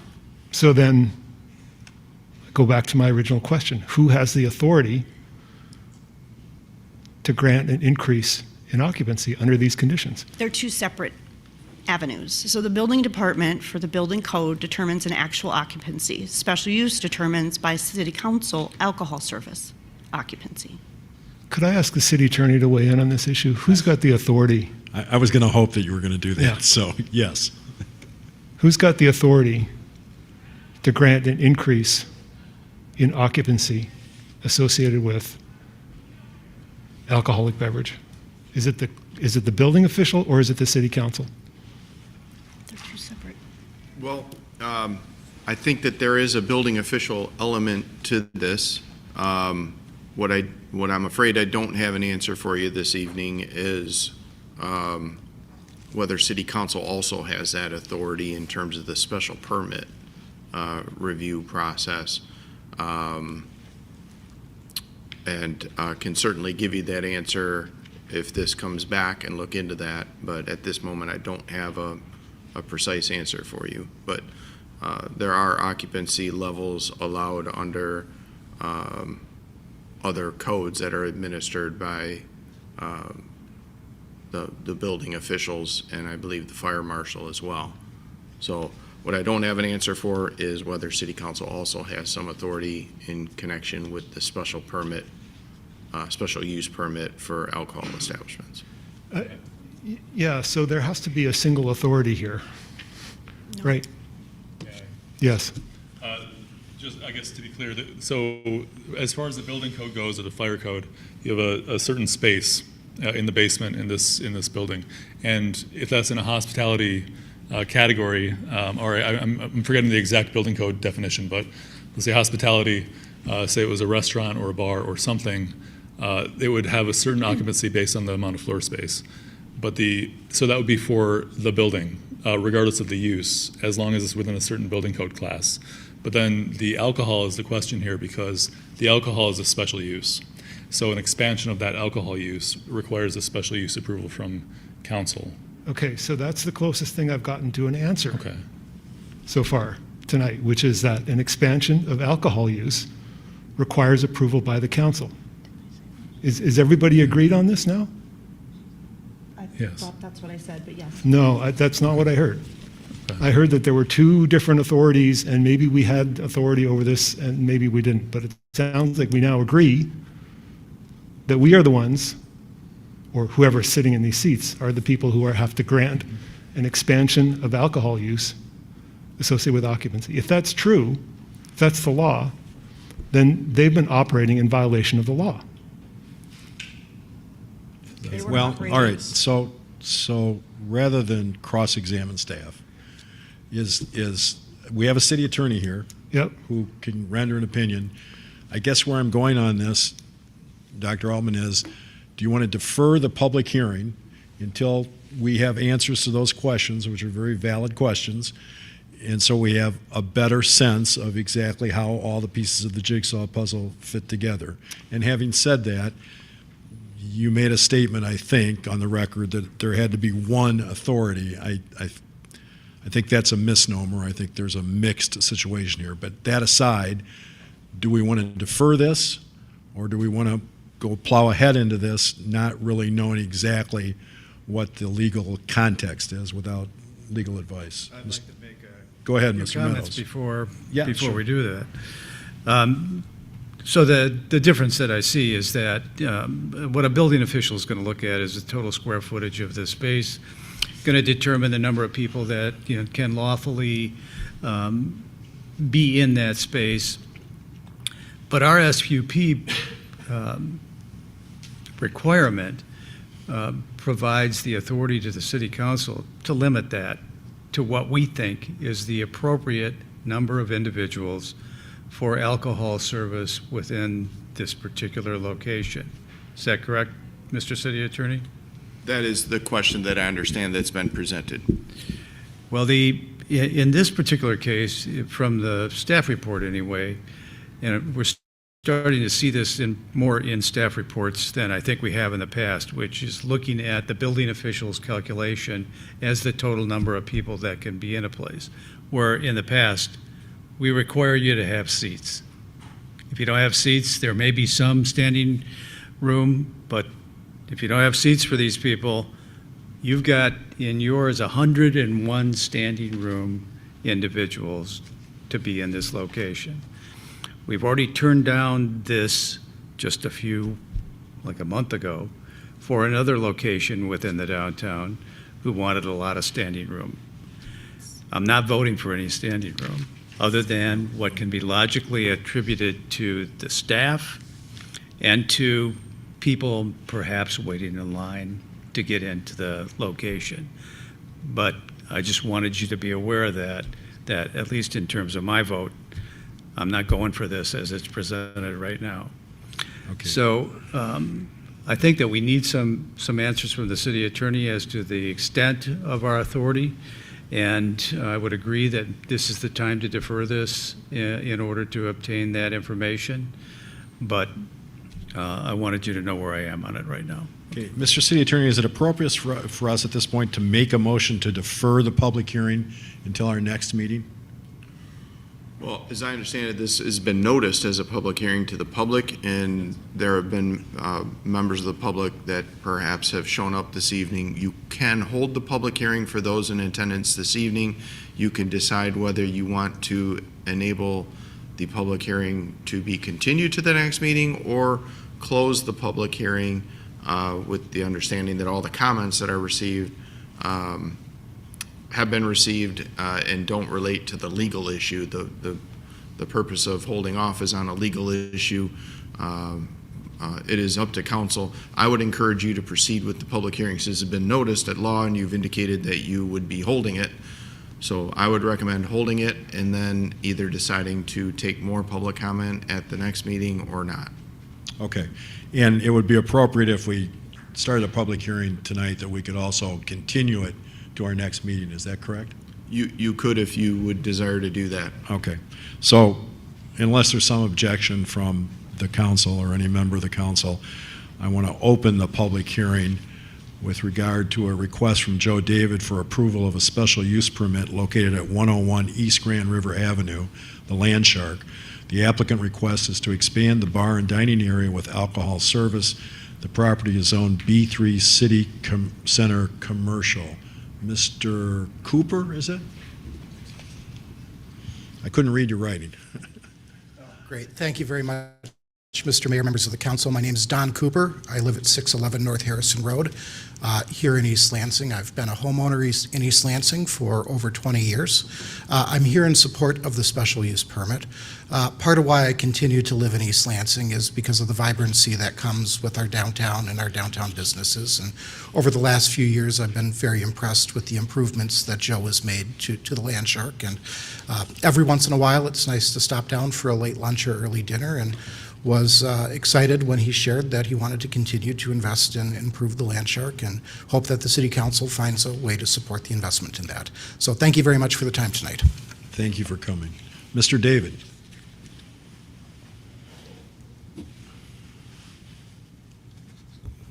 Hi there. Thank you, Mr. Mayor and council members. And I want to thank you for your questions and feedback. I'm here tonight to just present that my real goal in this is to rectify a situation, an administrative situation. I live in a sea of processes and controls in my daily life. So when I found out that I had not been through a special use permit, that I'd been operating at 270, my first thought was I have to rectify that.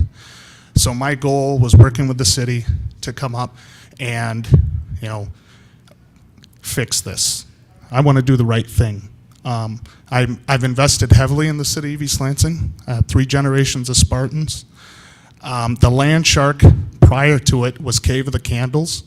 I have restored that kitchen, and that Cave of the Candles kitchen operates in its full. I have taken Land Shark to a place that I don't think it's ever been.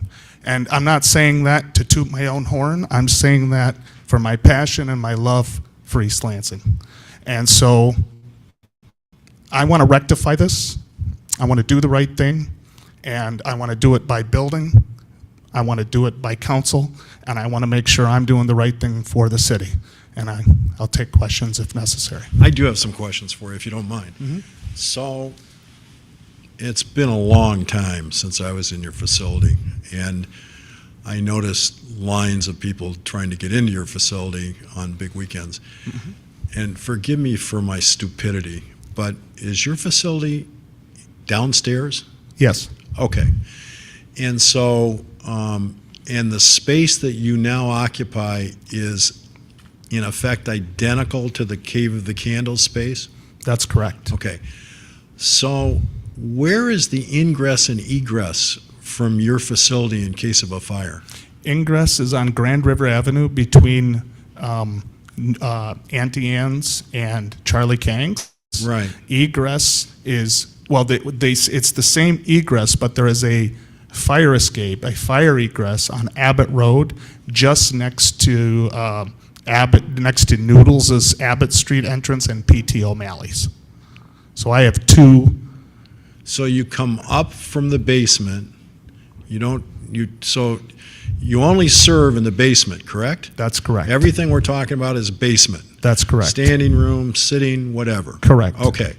So now there's a fire, God forbid. Yep. And the egress in case of a fire is up through what I consider to be the front door, correct? Out onto Grand River. There are 2 egresses in the event of a fire. I'm getting there. Oh, yeah, correct. Just trust me a little bit, okay? Okay, that's correct. All right, so one egress is out onto Grand River, up the stairs. Correct. Okay. And the second egress, I assume, is also up a different set of stairs? That's correct. And these stairs go to the west?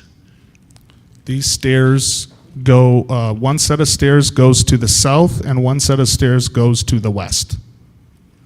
Okay, and the stairs that go to the west go through some other businesses? No, they exit onto Abbott Street next to other businesses. So Next to the alley on Abbott Street? The egress exit is right next to PT O'Malley's and Noodles. So you've got a separate stairwell, and do you own that stairwell? Yes, that's I mean, my. you lease it? Yes. Okay, Yes. I never knew that. Yeah. So, okay, thanks, I'm sorry, I just didn't know. Okay. No problem. Other questions for the applicant? Okay, thanks for your time, Thank appreciate you. it. I appreciate it. Anybody else wants to speak during this public hearing? Okay, seeing none, I'll close the hearing on the request from Mr. David for approval of a special use permit located at 101 East Grand River Avenue, the Land Shark. The applicant request is to expand the bar and dining area with alcohol service. The property is zoned B3, City Center Commercial. What is the pleasure of the council tonight on this? I have a question and comments.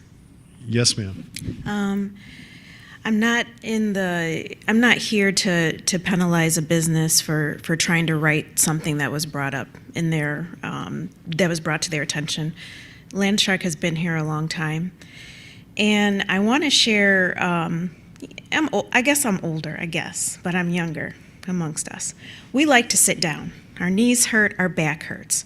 But younger people, they're coming into spaces to socialize, to walk around, and it's just not uncommon to be hanging out at a bar or a club, and you're lucky maybe if you can slide in and get a seat, and that makes sense.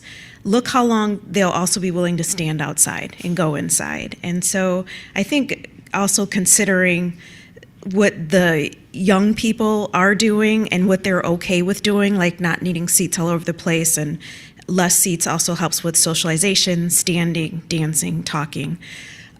Just wanted to point that out. And just again, even if the attorney gave an opinion on if they were wrong or should be penalized, it doesn't change that to this day and going forward, they're trying to right a wrong. So I'm not sure if it should mean a delay in decisions because we want to check to see if they should be penalized or something like that. So that's my comment. Okay, well, I think the inquiry relative to the city attorney, and I'm going to ask that the city attorney give us a written opinion. I think the inquiry is not whether something was wrong or right. The inquiry is where does the decision-making power lie with regard to requests like this, correct, Dr. Altman? And so I'd request that the city attorney, before our next meeting, which is in August, get the council under attorney-client privilege a written opinion with regard to the various questions that were raised by Dr. Altman with staff and as a part of the discussion. Is that clear enough?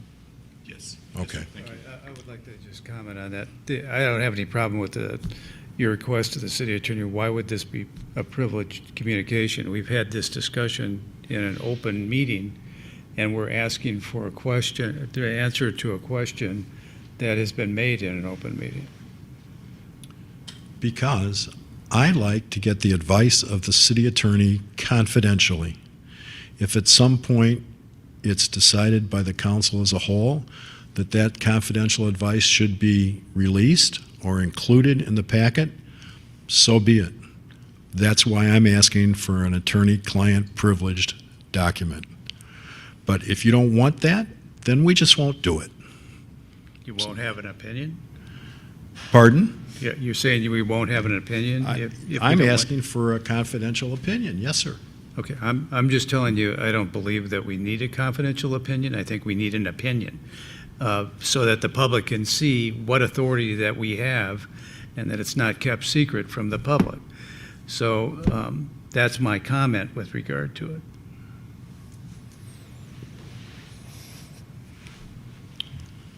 Okay.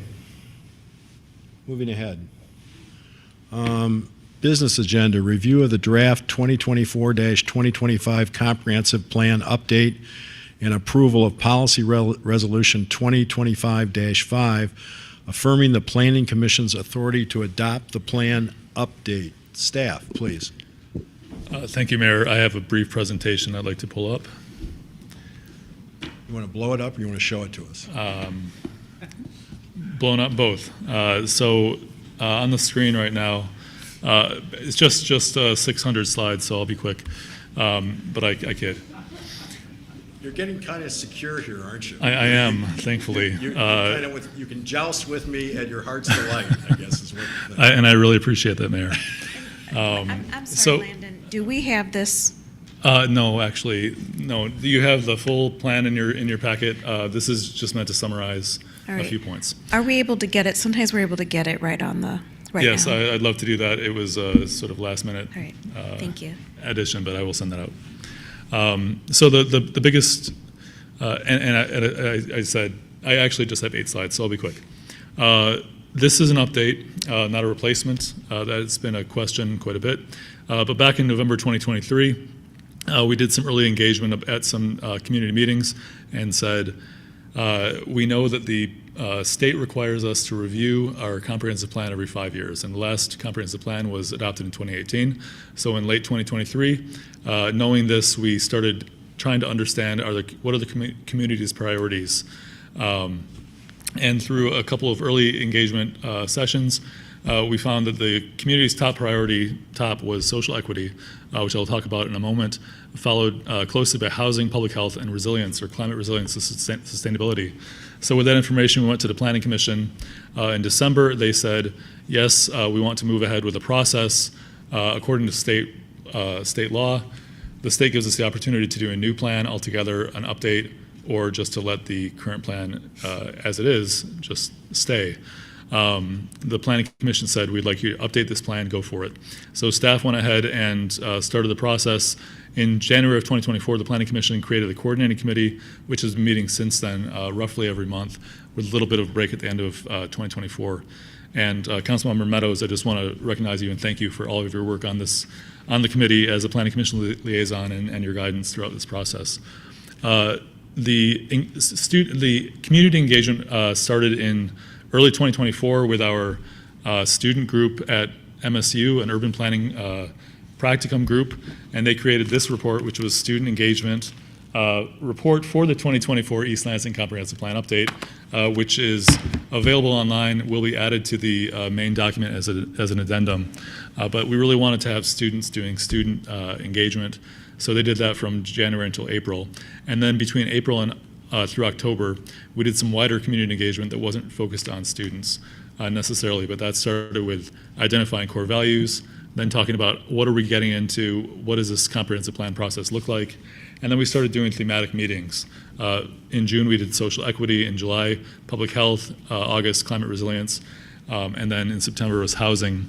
And then at the end of the process in October, we had a little meeting with Dr. Koval from MSU's urban planning program saying, okay, we've done community engagement, now what?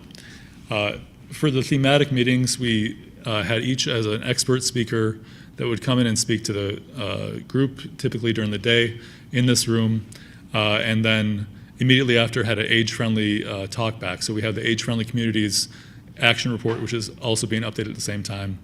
And so we had that sort of talk back to make sure that we were sort of accounting for all ages in this comprehensive plan, especially in these thematic discussions. And then we'd go out later on, either that evening or a couple days later, and have a community workshop out in the community. After that community engagement process ended, we've been drafting a document. We sent it to the committee to review in the spring of this year. And then in April, the Planning Commission reviewed it, sent it off to council to distribute for public review, which you did so in late April.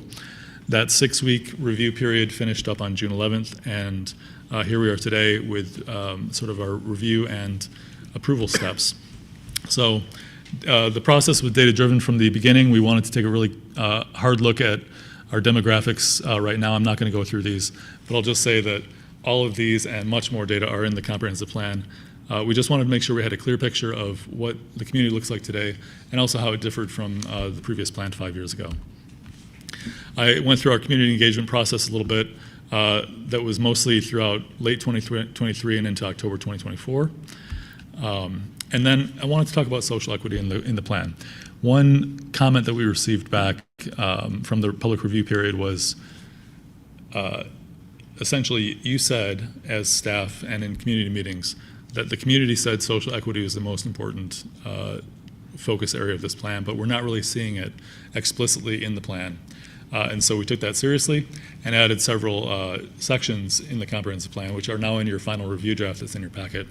But I just wanted to talk about real quick, when we say social equity, we're looking through a lens at the thematic areas, at housing, at public health, at climate resilience, and saying, are these decisions, are the implementation steps that we're recommending, are they truly equitable?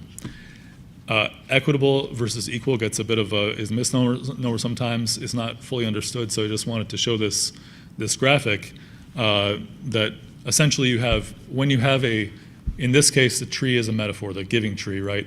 When you have a system that may not respond to people equally, maybe sort of imbalanced. There are imbalances in our overall system. How can you address that fairly? And so if you have an unequal system with a bent tree where only one child in this illustration is getting an apple, that's just inequality. So you try to fix that with equality by giving everyone the same resources, each child the same size ladder. Unfortunately, the one child on the left still can't reach the tree, so they're not getting any apples. So equity says, let's redistribute those resources to the people who need them more. And so they've given the child that's not getting apples a taller ladder so they can reach the tree now. And then finally at the end is justice, where you're fixing the system. So we talked about that during the planning process. We were taking a social equity lens to each step along the way, but just really wanted to make sure that it was reflected in the plan itself. And so we've added this graphic, a couple words to discuss it and how it fits within the plan, a little table discussing how we've really attempted to have the social equity lens throughout the whole process. And then we also added a significant section, I would say, in the housing section, talking about social equity in housing, specifically a checkered past, and how maybe decisions that were made decades, maybe 90 years ago, are still have affected land uses and housing patterns around the region, and how our plan looks at that. So with that, I'll keep going. A couple of maps that I just wanted to pull to your attention. The map on the right is about health impacts, where are good places in the city, where are some points of concern. And the graphic on the left with the little different colored dots is about housing, and essentially talking about where is the most desirable housing. In generally, the brighter and warmer colors are lower density, and the cooler and darker colors are higher density. So really the takeaway here is that citizens basically want lower density in their existing neighborhoods and are okay. I was actually personally kind of shocked at how okay people were with higher density, but wanting to really keep it confined to the business districts generally and allow for a certain amount of mixed use, but really essentially protecting the neighborhoods and instead encouraging density in business districts and higher density areas altogether. As far as our goals, we have a significant implementation section where we go through each thematic area and propose short-term actions, mid-term actions, long-term actions, identify partners, and set metrics for success. And we do, I would say, at least 15 goals for each area. As far as the process goes, the Planning Commission took their first look at the draft document back in April. The Council took a first look later that month and distributed it for public review, which ended in June. We're here now with Council review. We have our scheduled public hearing by the Planning Commission next week on July 23rd, and then we'd have votes to adopt after that. About the vote to adopt, the reason I included a resolution in your packet is that the Michigan Planning and Enabling Act says essentially that the Planning Commission is the body authorized to approve the comprehensive plan or updates therein. However, the Planning and Enabling Act also authorizes the legislative body, council, to assert its authority or its right as the final decision-making body, and to do so by resolution. So we've sort of received some I think, differing guidance on whether or not the council wishes to do so. So the resolution in your packet is essentially saying, as council, we're good. The Planning Commission's been doing work. Go ahead and you can be the deciding body. If the resolution were to fail tonight, and we are asking for a vote on this resolution this evening, if the resolution fails, then it would be the council that would make the final deciding vote. Any questions about anything I've presented to you right now, or the resolution I'm requesting you to vote on. Yeah, so I'm confused about the process because I'm reading the state code that you included in the agenda item report, and it says that approval of the proposed master plan by the Planning Commission under subsection 2 is the final step for adoption of the master plan unless the legislative body by resolution has asserted the right to approve or reject the master plan. So it's up to us to assert or reject the right. So if we don't do anything, then the Planning Commission makes the final decision. Is that correct? That's correct. I guess I was looking for a explicit action, yay or nay. But if you don't do anything tonight, that's correct. The Planning Commission's vote would be final. So, I mean, the danger with having an explicit action is if that fails for some reason, then your interpretation is that we have asserted our authority through a failed motion. I'm not sure that that makes sense. But again, maybe that's a question for the city attorney. Go ahead. Yes, if council's decision is that it would like to exercise its right to review the plan, it would need to adopt a motion or resolution saying that. So the resolution you have in your packet, you wouldn't adopt, but I would, because the statute says you have to take an affirmative action to assert your right. It says you have to assert your right by resolution. So you would need to have a different resolution that asserts the right.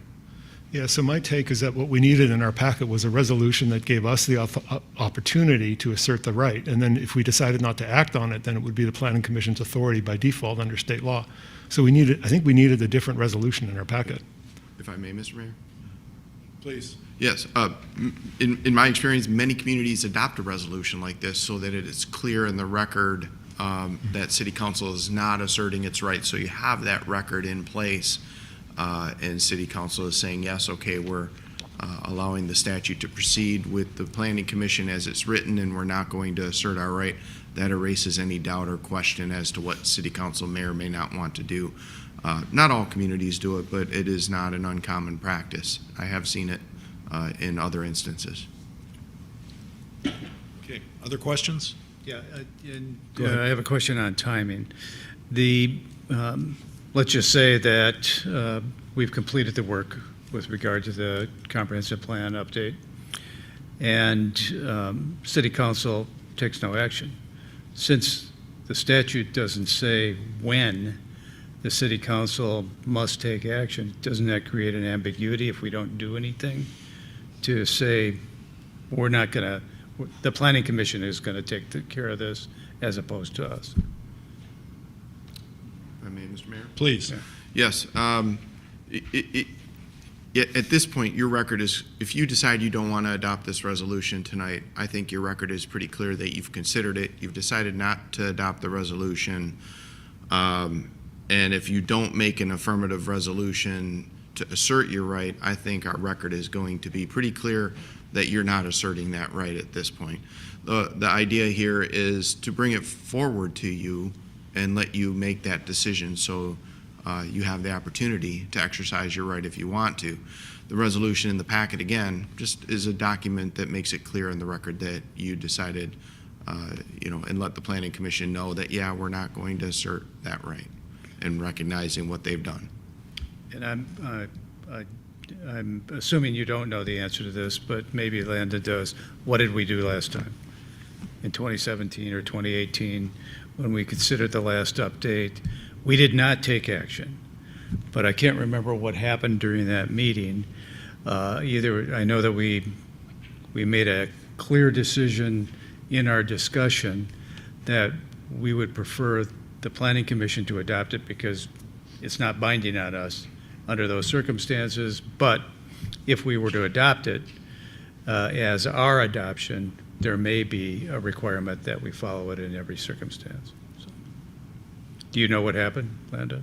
My understanding was that the council did not assert its right in 2018. We did not assert it, Yes. I know that, but did we just say silent, or did we adopt a resolution? I don't have that record. I don't have record of the council having adopted a resolution. Okay. Other questions for staff or city attorney? So, Mr. City Attorney, if I make a motion to approve this resolution tonight and it passes, then that would settle the issue and give guidance to the Planning Commission for its next meeting, which is coming up. If I made the motion tonight and it didn't pass, that would essentially mean nothing other than we have retained the option to assert our authority in the future via a resolution, a different resolution like you talked about, correct? That is correct. You would have, if you were going to, if your scenario played out, you would not have a resolution in place asserting your right. You could come back tomorrow or sometime before the Planning Commission took action and assert your right. But once the Planning Commission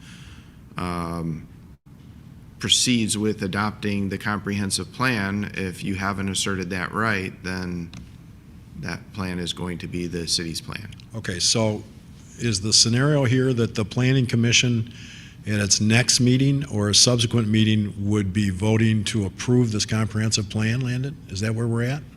Yes. Okay, and you wanted us to consider this before the next Planning Commission meeting so that the Planning Commission had some concept of where they were going to fit into the process? Yes.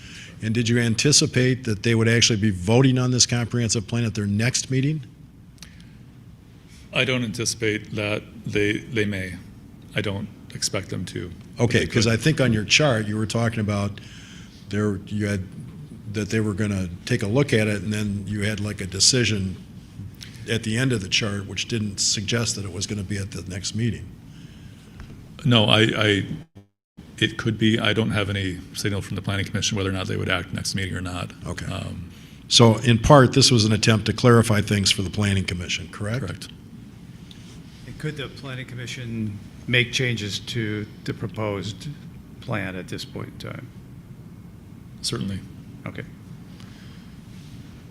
Again, I guess I don't have any expectation that they will, though, but they could. I move, go ahead, I'm sorry.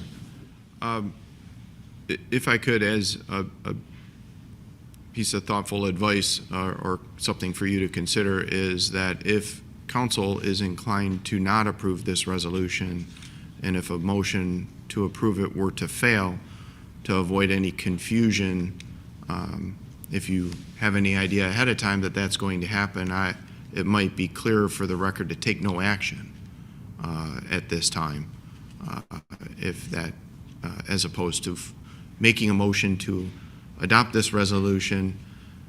If it fails, there could be a perception that there's an inclination of council to possibly assert that right, and it lends confusion, is my point here. So if you know or have an idea of how the vote is going to go,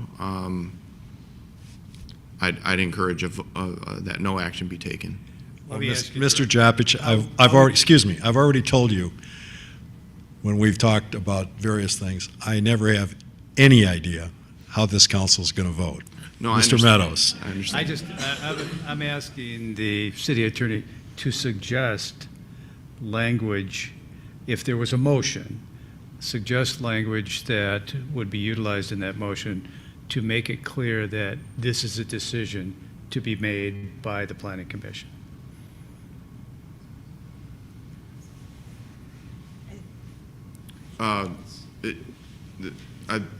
The resolution is indicating that it is a decision for the Planning Commission to make. That's the resolution put before you. And just to be clear, in terms of a comprehensive plan and its binding nature, it's a guiding document. It doesn't bind the city necessarily. Whether or not you assert your right, say you don't assert your right, or say you do assert your right, it doesn't change the level of it being binding or not. It is a guiding document that goes with the city, and yes, it should be followed, but it does not bind the city in any way. It doesn't bind the city council going forward either way. Yeah, I think in the past, we were worried that somebody else might feel that the city council was bound by it, so we were avoiding litigation. I move that we approve Policy Resolution 2025-5, a resolution affirming the Planning Commission's authority to adopt the East Lansing Comprehensive Plan update. Is there a second? Second. Second from Councilperson Watson. And I'll speak to the motion. I think I understand Dr. Altman's analysis of this. I'm not erudite enough to state it in, I think, reverse logic terms, but I think I know where he's going in this. But I think the Planning Commission ought to have the authority to approve this. I think City Attorney and Mr. Meadows have already raised what's to me the most significant thing. And having sat on 3 different comprehensive plan committees over the last 25 years, I think I understand that the comprehensive plan is a guiding document. It is not the law. And so I simply think we ought to move ahead. We ought to indicate that we're giving authority to the Planning Commission to go ahead and approve it and move ahead. So that's the reason I'm making the motion. Any other further discussion on the motion? Just a comment. I intend on voting for the motion, and specifically because of the last part of the resolution, which provides that we affirm the authority of the Planning Commission to approve the comprehensive plan and do not, it says does not, do not assert its right to do so. So we are abandoning our right by virtue of this, and that, to me, takes care of the issue. Yeah, I don't like to use the abandoned language with the city Okay, council, that sounds but we're, yes. Okay, any other discussion? We have a roll call vote, please. Councilmember Altman? Yes. Councilmember Meadows? Yes. Councilmember Watson? Yes. Mayor Brookover? Yes, motion passes unanimously. Thanks for all your work on this, Landon, and for guiding it through. And thank you, Mr. Jopich, for wrestling with a few of the hard balls tonight with no notice whatsoever. So appreciate that.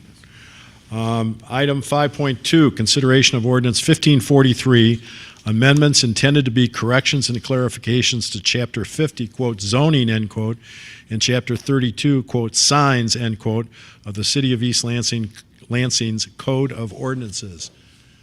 Mr. Barley, you're back. Thank you, Mayor. You have me for 330 pages tonight of your packet. This ordinance is proposed amendments to the zoning ordinance and sign ordinance that are not meant to be policy changes, just corrections and clarifications that essentially staff has noticed over the last couple of years. We discussed this with the Planning Commission in January, February, March. Later, in late March, the Planning Commission voted unanimously to recommend approval by council. Council had its public hearing on May 13th, at which time no comments were received. There was further discussion on May 27th, but a vote was postponed to give the Building Board of Appeals time to meet and discuss the proposed changes to the sign ordinance. They had some questions.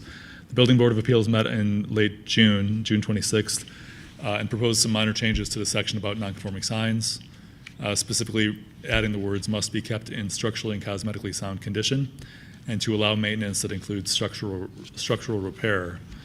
I guess the nonconforming signs part is about as close as this amendment comes to a policy change, because it would allow the maintenance of nonconforming signs, and right now our code does not allow that.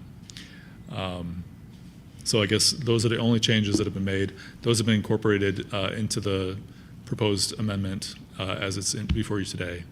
I'd love to answer any questions. Any questions for staff? I move to approve ordinance 1543, amendments intended to be corrections and clarifications to Chapter 50, quote, zoning, end quote, and Chapter 32, quote, signs, end quote, of the City of East Lansing's Code of Ordinances for the following reasons. Number one, the proposed amendments are consistent with the goals and objectives of the city's 2018 Comprehensive Land Use Plan. Number two, the amendments as proposed are not intended to result in changes to policies or how specific land uses are regulated within the city. Number three, the proposed amendments will improve the ease of understanding and administering the zoning and sign ordinances. Is there a second? I'll second. Second from Altman. Any further discussion? I have one comment. Yes, sir. which Thank is, I just wanted to make sure everybody was okay with the fact that there is a change that is sort of policy adjacent concerning the signs, which may mean that some non-conforming signs may go away a little less quickly or not. And I wanted to make sure that everybody was okay with that, and I wanted to double check that that's actually your recommendation, that this is a reasonable way to go. Staff? I think I echoes your concerns that it can make a non-conforming sign go away slower than it would otherwise. However, you tend to have signs that remain in better quality for longer. I think it's okay to make this change. We won't suffer by it. Well, let me ask it a different way. Do you recommend that we make this change? Are you asking us to make this change tonight? Are you recommending it to us? I would say qualified yes. I think that it's reasonable to make this change. The Building Board of Appeals certainly does. I have some hesitancy. I think that it should be approached with caution, but I think we've done so. Okay. And Mr. City Attorney, if we desired to make changes in this ordinance after we've approved it tonight, we could do that, correct? Yes, you would have to go back through the process to do an amendment, but yes, you can change your ordinances that fashion. All right. Any further discussion? Go ahead. I would just add that the changes to the sign ordinance do not have to go through the planning commission, right? Correct. The changes to the sign ordinance do not have to go through the planning commission because the sign code is outside our zoning ordinance. Yes, that's correct. So we could make those more easily than At the council level? at the council level. Okay. Let's have a roll call vote, please. Councilmember Altman? Yes. Councilmember Meadows? Yes. Councilmember Watson? Or Mayor Brookover? Yes. Ms. Watson had to step out for a bit, so the motion passes unanimously. Okay, item 5.3, consideration of the first reading and a referral to the Planning Commission of Ordinance 1554, a proposed rezoning of 4 vacant parcels owned by the East Lansing Downtown Development Authority, 314 Evergreen Avenue, PN 33-20-01-13-228-015, 328 Evergreen Avenue, PN 33-20-01-13-228-014, 334 Evergreen Avenue, parcel number 33-20-01-13-228-008, and 340 Evergreen Avenue, also known as 340 Evergreen Avenue, also known as 344 Evergreen Avenue, who knew?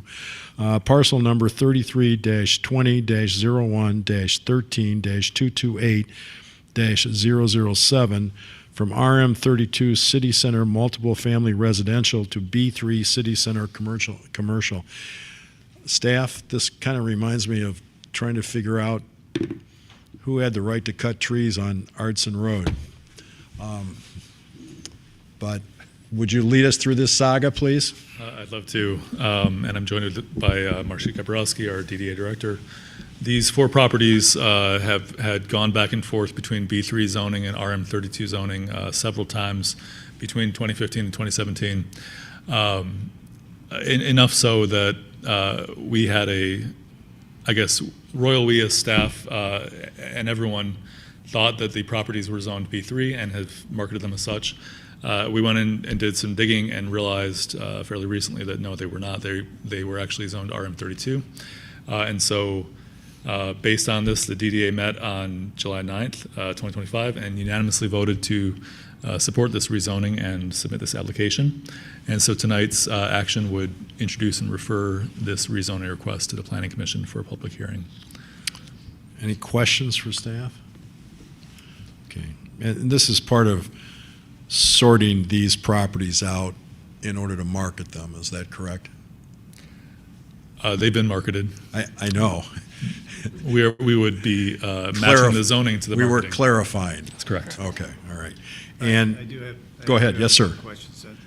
We don't currently have any proposal for redevelopment of these properties, correct? The DDA is, our broker is evaluating letters of intent for redevelopment. of Okay, the so property. those are before the DDA at this point in time. Correct. Do all of those proposals require a B3 zoning? It has been their understanding that their developments could abide within the B3 zoning. Are you proposing that this be limited to a particular time frame? No. Not at this point in time. Not at- anyway. no. I'll just comment that every one of these changes is that the RM32 became a holding, waiting for the appropriate proposals. And each one of these changes was a proposal by Convexity to utilize those properties in some way, and we facilitated that by changing them to B3 from RM32. And then when Convexity failed to go forward with it, which we approved, I think, 3 times, different proposals by them, then we would change it to B3 again. I'm not sure why it ended up being RM32 at some point in time, but it would have been natural for us to return it to the sort of the holding pattern zoning-wise. So at this point in time, as long as there are proposals out there which will require this to be done, I'm excited to vote in favor of getting this going. So. Thank you. Okay, so any other questions for staff? This is just the first reading, and Mr. City Attorney, I assume this constitutes a first reading? That's correct. Okay, and so this will be then referred to the Planning Commission, and we don't need a vote of referral, correct? We don't need a motion to refer? We typically would include that on your consent agenda, but we put it on business tonight so you could have Okay, discussion. so I move There that should be a we, motion. I move that we refer this ordinance 1554 to the Planning Commission. Support. Okay, moved by Brookover, supported by Meadows. Any further discussion? All those in favor say aye. Aye. All those opposed, motion passes unanimously. Thanks, folks. Thank you. 5.4, consideration of ordinance 1417, amendments intended to clarify exceptions and permission for overnight parking.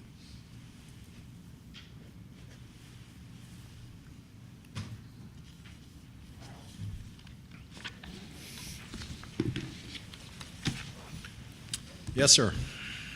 Good evening, Mayor and council members. My name is Chris King with the IT department, and seated beside me is East Lansing Police Captain Adam Park. We appreciate this opportunity to present for your consideration proposed amendments to Ordinance 1417. Ordinance 1417 outlines exceptions for overnight parking in the city. The Pace Department and 54B District Court suggested that there are opportunities for improvement with the current ordinance and, if amended, would better align with the current processes and clarify the exceptions.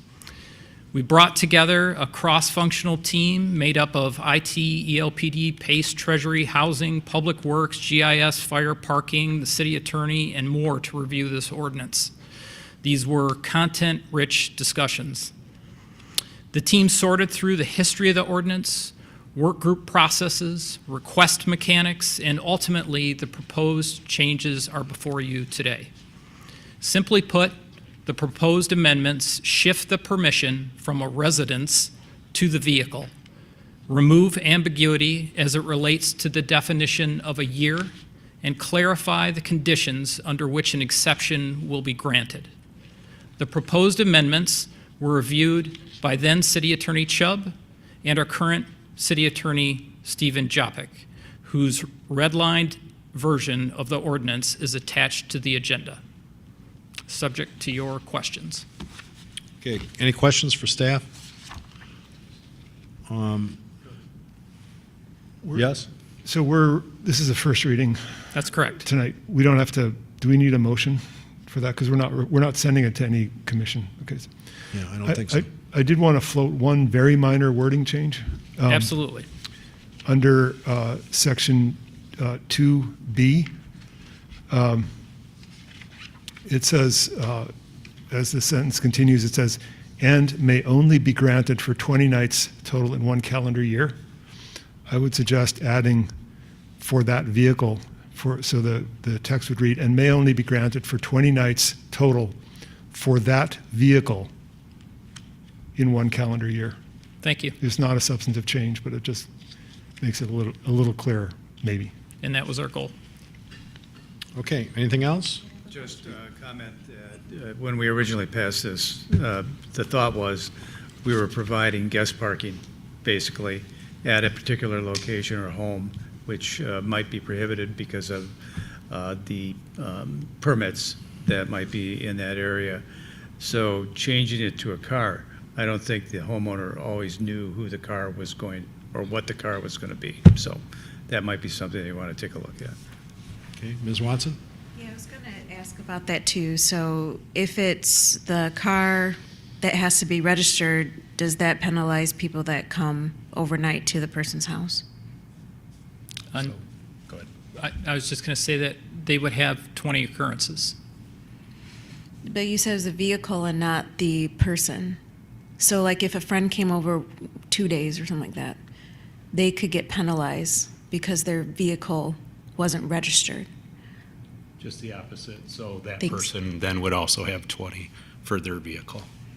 But they'd have to register, is that right? They would have to go on and register it, This is correct? on-street parking, correct? This is on-street parking, correct? All right, all right. Okay. Any other questions for staff? No motions necessary? Yes, this is up for first reading tonight, I believe. It is. Yes, introduction and first reading. Okay. Yes. And this is the first reading. We've read it, correct? I think that's it. Do you want us to read it? Oh, no. Okay, and so we're not referring this to anybody, correct? Correct. All right. Am I understanding the signals correctly or Yes. not? Yes. Okay, so this will come back before the council, subject to changes from Dr. Altman and other people. Okay. In August. Okay, thanks. Thank you. Okay, item 5.5, consideration of the proposed Harrison Road resurfacing Phase 1 recommendations prepared by Spicer Group LLC to improve the visibility and navigability of the mid-block crossing on Harrison Road at Glencairn Elementary. We have items in our packet about this. Gentlemen, what do you want to add to that? Good evening, Council. Ron Lacoste, Department of Public Works, and I have with me Mike Niederquill, who's the Director of Transportation Engineering for Spicer Group, the consultant on this project. As promised, we've finished the analysis of the Phase 1 review of the Harrison-Glencairn crosswalk. Just to give a quick overview, because we've talked about this several times, it's a broader project of the rehabilitation of Harrison Road between Grand River and Saginaw, and Phase 1 was to look at the Glencairn crosswalk and see if there was any improvements that can be made before the construction takes place in 2026 that would have immediate benefits to safety of the crosswalk for this coming school year. So with that, Spicer was required to hit the ground running and give us an analysis in 30 days. Which was quite an undertaking, but they rose to the challenge. We met with a couple different resident groups and also talked about this at the Neighborhood Traffic Summit. Just to summarize what the recommendations are, we can talk about the detailed report, or you can look at the detailed report of what they looked at and kind of some longer term plans, but just to summarize the recommendations for yet this summer is to upgrade the permanent signs to meet the current size, graphic standards, and location standards of the Michigan Manual of Uniform Traffic Control Devices. This will be done across the entire corridor as part of the larger project, but the ones related to the crosswalk will be done prior to the start of school. Add an optical speed feedback radar sign near the crossing. Again, this is to help remind people of the speed limit of the road and remind them when they're going too fast. Increase the width of the center line striping from 4 inches to 6 inches And then typically you wouldn't see this on a curb street, but also add a 6-inch edge line. And this has an effect of making the road feel narrower, therefore reinforcing a slower speed. And then finally refreshing the crosswalk pavement markings on the crosswalk to make them much more visible. We have also reached out to the Board of Water and Light to inquire about getting some enhanced lighting over the crosswalk, but that depends on their schedule, and I can't promise we can get that one done before the start of school, but we will certainly diligently try to do that. And we're here to answer any questions if you have any questions about the report or the analysis. Okay, and I apologize to council. I don't have the resolution in front of me. Does somebody want to move the resolution? I'm not sure there is a resolution. Is there a resolution? That was going to be my question, is this an item up for action for us tonight, or is it a description of items that you're already undertaking? It doesn't require your approval. It just more of a discussion, comments, and if you have any feedback on it. It does not require your approval for us to move forward with it. But I do have a question. Please. Not necessarily about these interim steps, but I'm wondering, the cars that are coming to the north, who come down a hill where there's very poor visibility at the bottom of the hill in particular, but I think there's poor visibility at the top. I know that some neighbors do not want us to shave that hill, but is there a way to electronically notify cars that are coming down in a northbound way that the crosswalk is being utilized at the time that they are coming?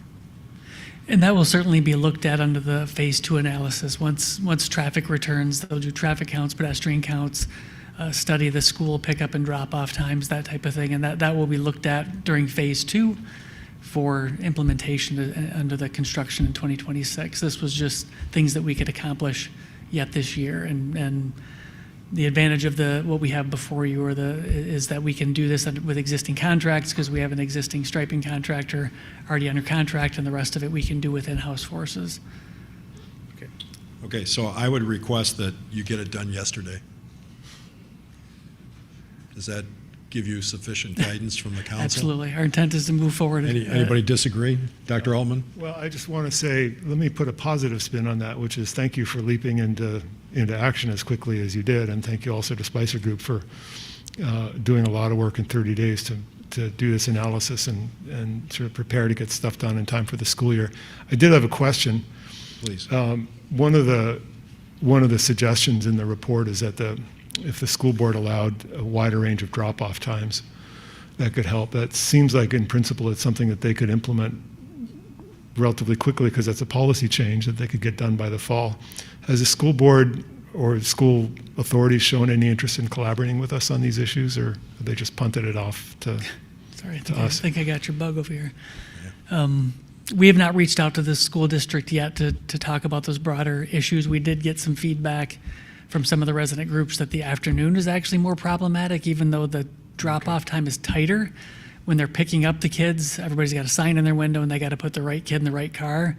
So that might be the more problematic side of things, but that's all part of that Phase 2 discussion will be that subject. Okay, anything else on this? Okay, thanks a lot. Okay, item 5.6, consideration of a resolution authorizing the city manager to enter into a cost-sharing contract between the Michigan Department of Transportation and the City of East Lansing for the rehabilitation of Hazlitt Road between Saginaw Highway and Park Lake Road, and authorize a project contingency in an amount of $501,740 plus $48,260 contingency, and approve related budget amendments. Yes, sir. Good evening, Council. Stephen Clayton with this City Engineering Department. Before you is a resolution, as mentioned, authorizing the cost-sharing agreement between MDOT and the city for Hazlitt Road, and authorizing a project contingency, and approve the related budget amendments.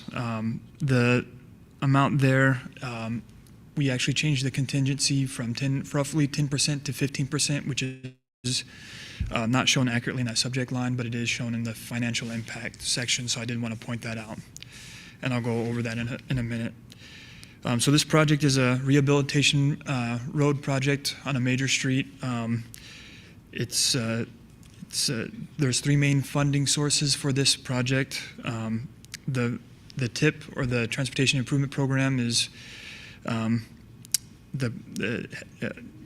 every year we typically target one of our major roads, and we utilize federal funds for that rehabilitation, which is a mill and resurface. The other funding source is the Transportation Alternative Program, or TAP grant. This adds non-motorized elements or pedestrian elements to the project. In this case, 3 pedestrian crossings and a lane reconfiguration, also known as a road diet, and which effectively adds bicycle lanes. Council had considered this and supported it, this lane conversion, on March 18th, 2025.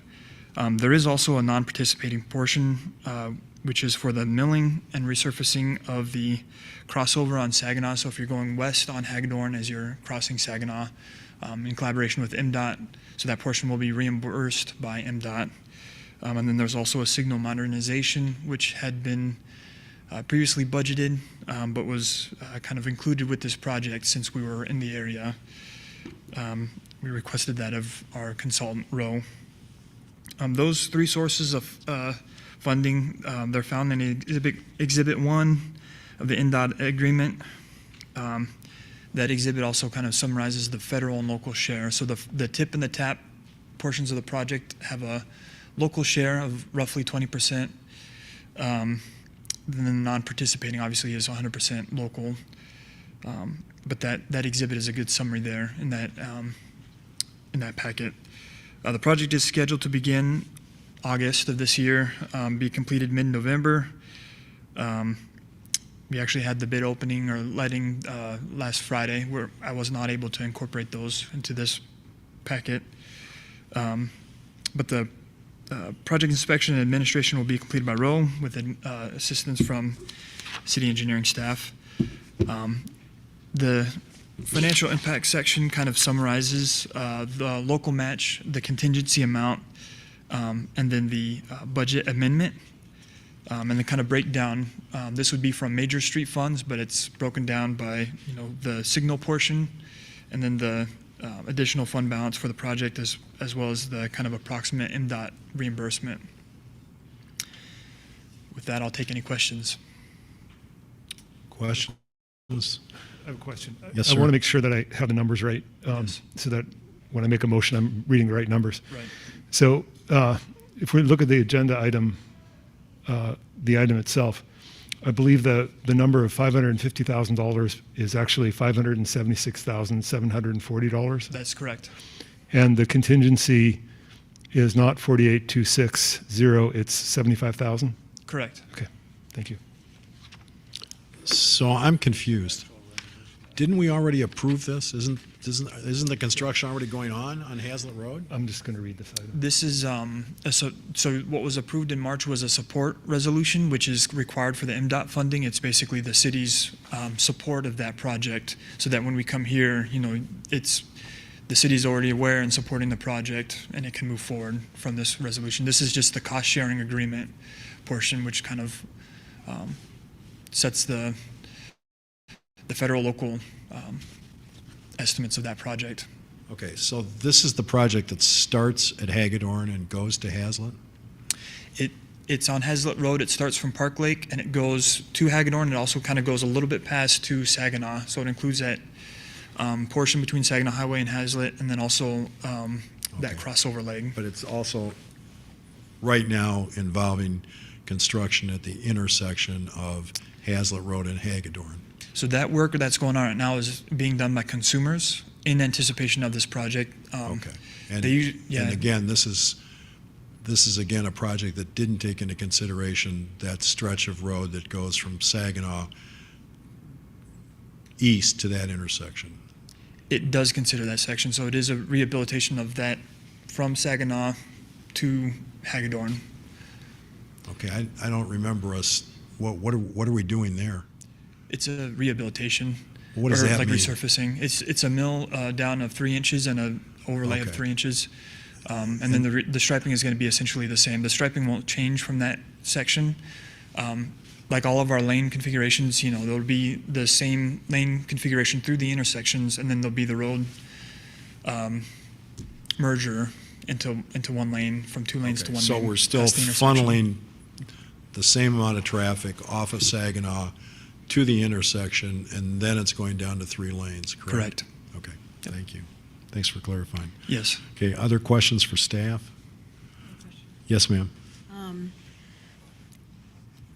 Do we have learning lessons regarding the cut-through traffic? Like, can we anticipate now where cut-through traffic might be happening, or how to stay in touch with the neighborhoods on how the changes have impacted traffic in their neighborhoods? Go ahead. Yeah, we appreciate that question. We've always considered that, but I think recently we do have a consultant kind of looking at an analysis. I don't have a lot of information on that yet, but they are looking at like before and after utilizing technology that is a little bit more recent. Typically I think that kind of study was a little bit more involved. You had to do a lot of legwork before the project started, and then afterward. We're hoping that what we're hearing from our consultant right now, and this would be, they're looking at the Southeast Marble, but it's the same idea. We're hoping that it yields good results for that as well. Thank you. Okay, other questions? Do we have a motion? I have a motion. Yes, sir. Mayor. I move approval of the resolution in the agenda item report authorizing the city manager to enter into a cost-sharing contract between the Michigan Department of Transportation and the city of East Lansing for the rehabilitation of Hazlet Road between Saginaw Highway and Park Lake Road, and authorize a project contingency in an amount of $576,740, which is $501,740 plus a $75,000 contingency, and approve related budget amendments. Is there a second? Second, moved by Altman, second by Meadows. Any discussion? Just a Yes, couple sir. of comments. I know that we had some comments regarding this proposal this evening. I just want people to think about that stretch, number one, because there really is no cut through to the north that could take place off this. And if there is a cut through to the south, someone will find themselves in sort of a maze of streets before they could ever get to any, and they couldn't go further, to the east through those neighborhoods in any event. So we may be okay with this. We might not see the type of cut through that was talked about today. But one thing I wanted to bring up was the comment that we would have electronic crossings in this particular stretch. And I would ask staff to now talk to MDOT about adding electronic crossings to the stretch of Grand River that was discussed tonight between the city limits and Michigan Avenue. So please do that so that we can start to address some of the issues that were raised by commenters this evening. Okay, could we have a roll call vote, please, on this motion? Councilmember Altman? Yes. Councilmember Meadows? Yes. Councilmember Watson? Yes. Mayor Brookover? No. Motion passes 3-1. Thank you. Okay, thank you. Item 5.7, consideration of establishing program guidelines for the City of East Lansing Street Closure Request Program for Businesses.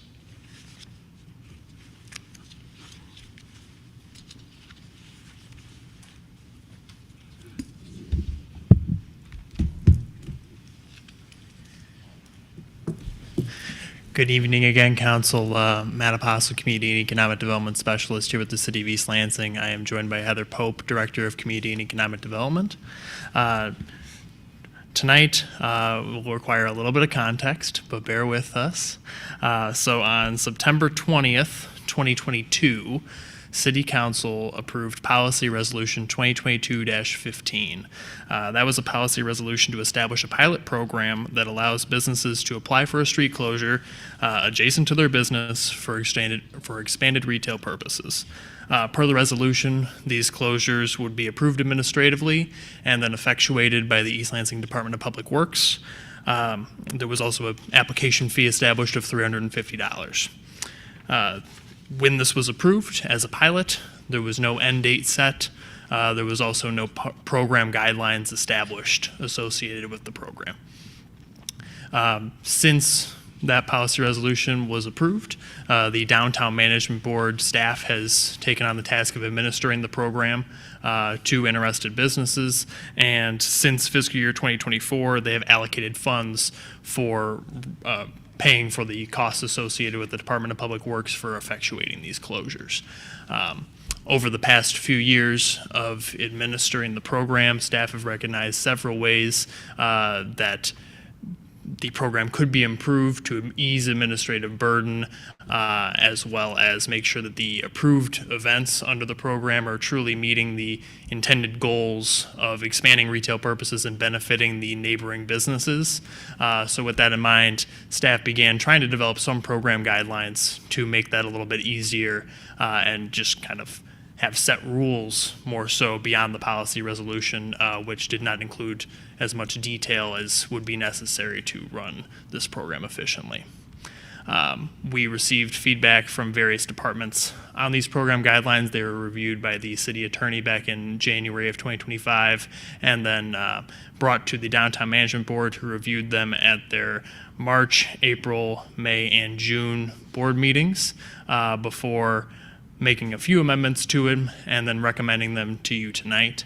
Happy to answer any questions that you may have related to the street closure request program for businesses, but we figured because this was approved as a pilot, even though there was no end date set originally, we would like to bring it to you today to show you what has happened in the past. These are the program guidelines as recommended by the board that has been working with staff to administer it. How would council wish to proceed? Well, you have a suggested resolution, don't you? But it could be done by motion, which is a resolution. Okay, but questions for staff? Yeah, I have a few questions. Are most businesses, do they already carry that 1 million policy, no less than 1 million policy limit that's required? Is that okay for most business or all businesses really that apply? That has not come up as a concern Okay. when working with applicant businesses. All right, and am I reading right? Do they pay $350 and possibly not get approved, or? The way that we've administered the program is we ensure that all other departments have weighed in and that we've received everything related to the program, and then the very last thing they do is pay the application fee.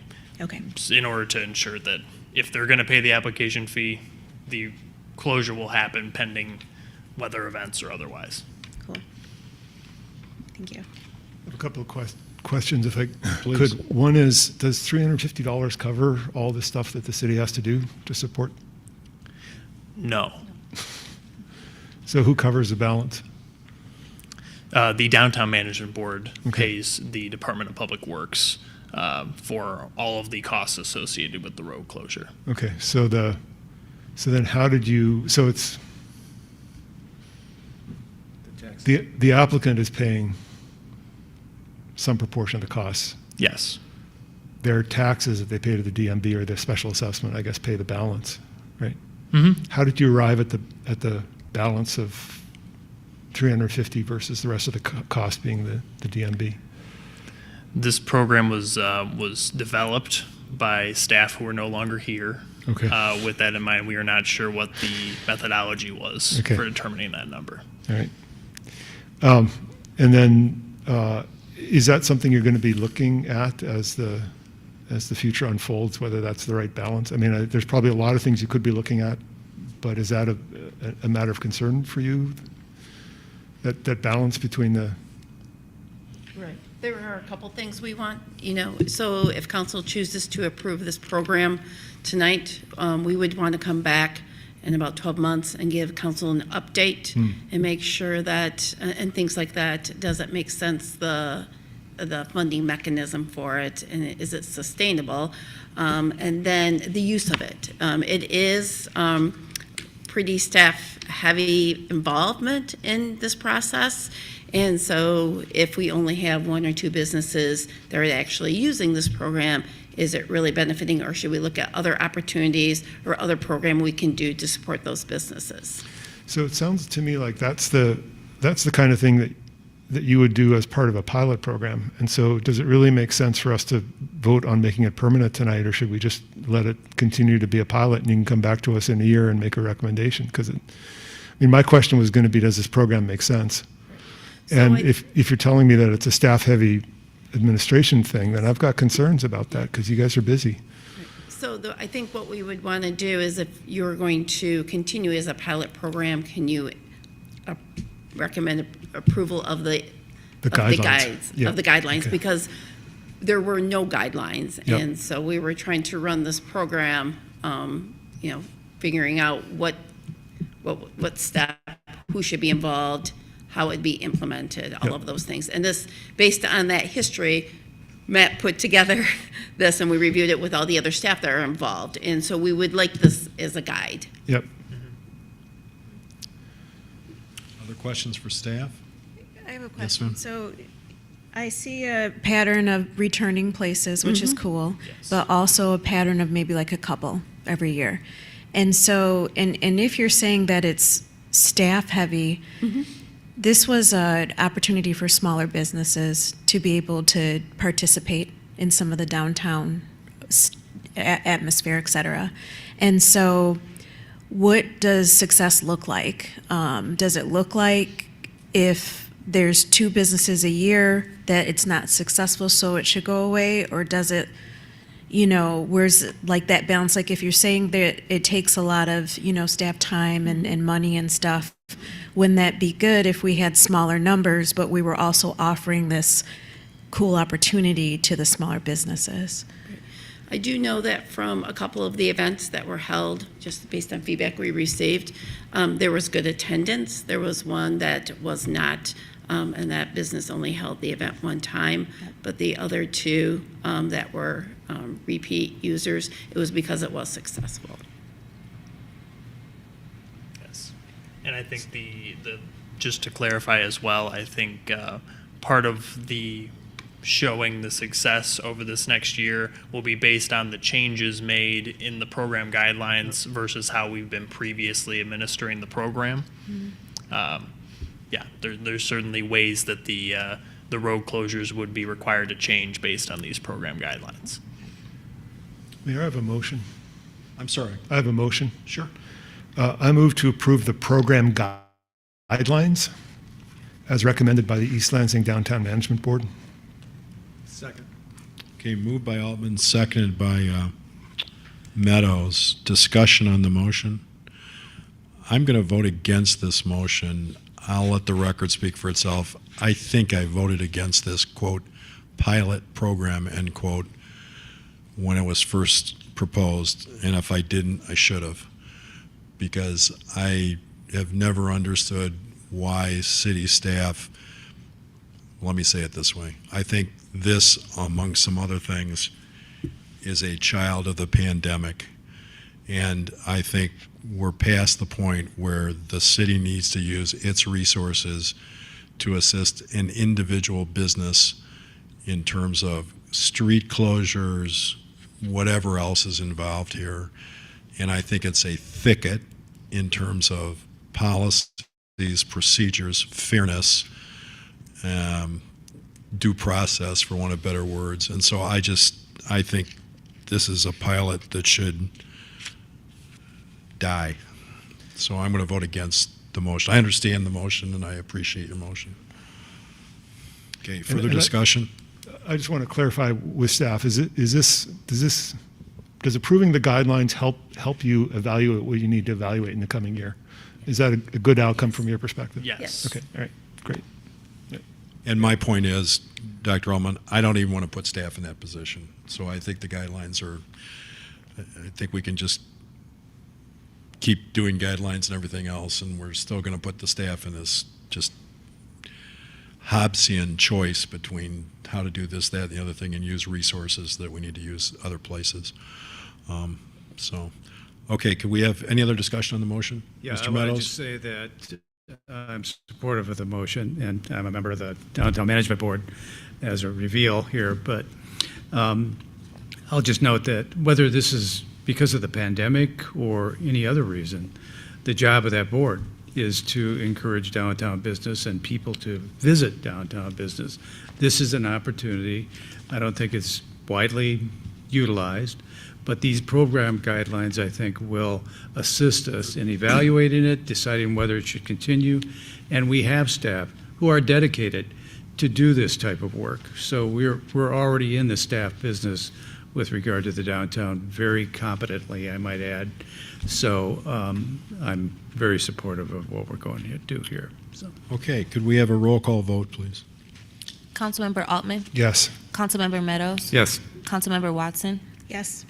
Mayor Brookover? No. Motion passes 3-1. And now we have our change from the agenda item, previous item 3.13 from the consent agenda is the last item we have before us. I think, Mr. Meadows, you had Right. questions about that? I asked that it be moved to make a motion, actually, to move to refer this to the city attorney. They have not been reviewed. These are bylaws that were not reviewed by a city attorney previously.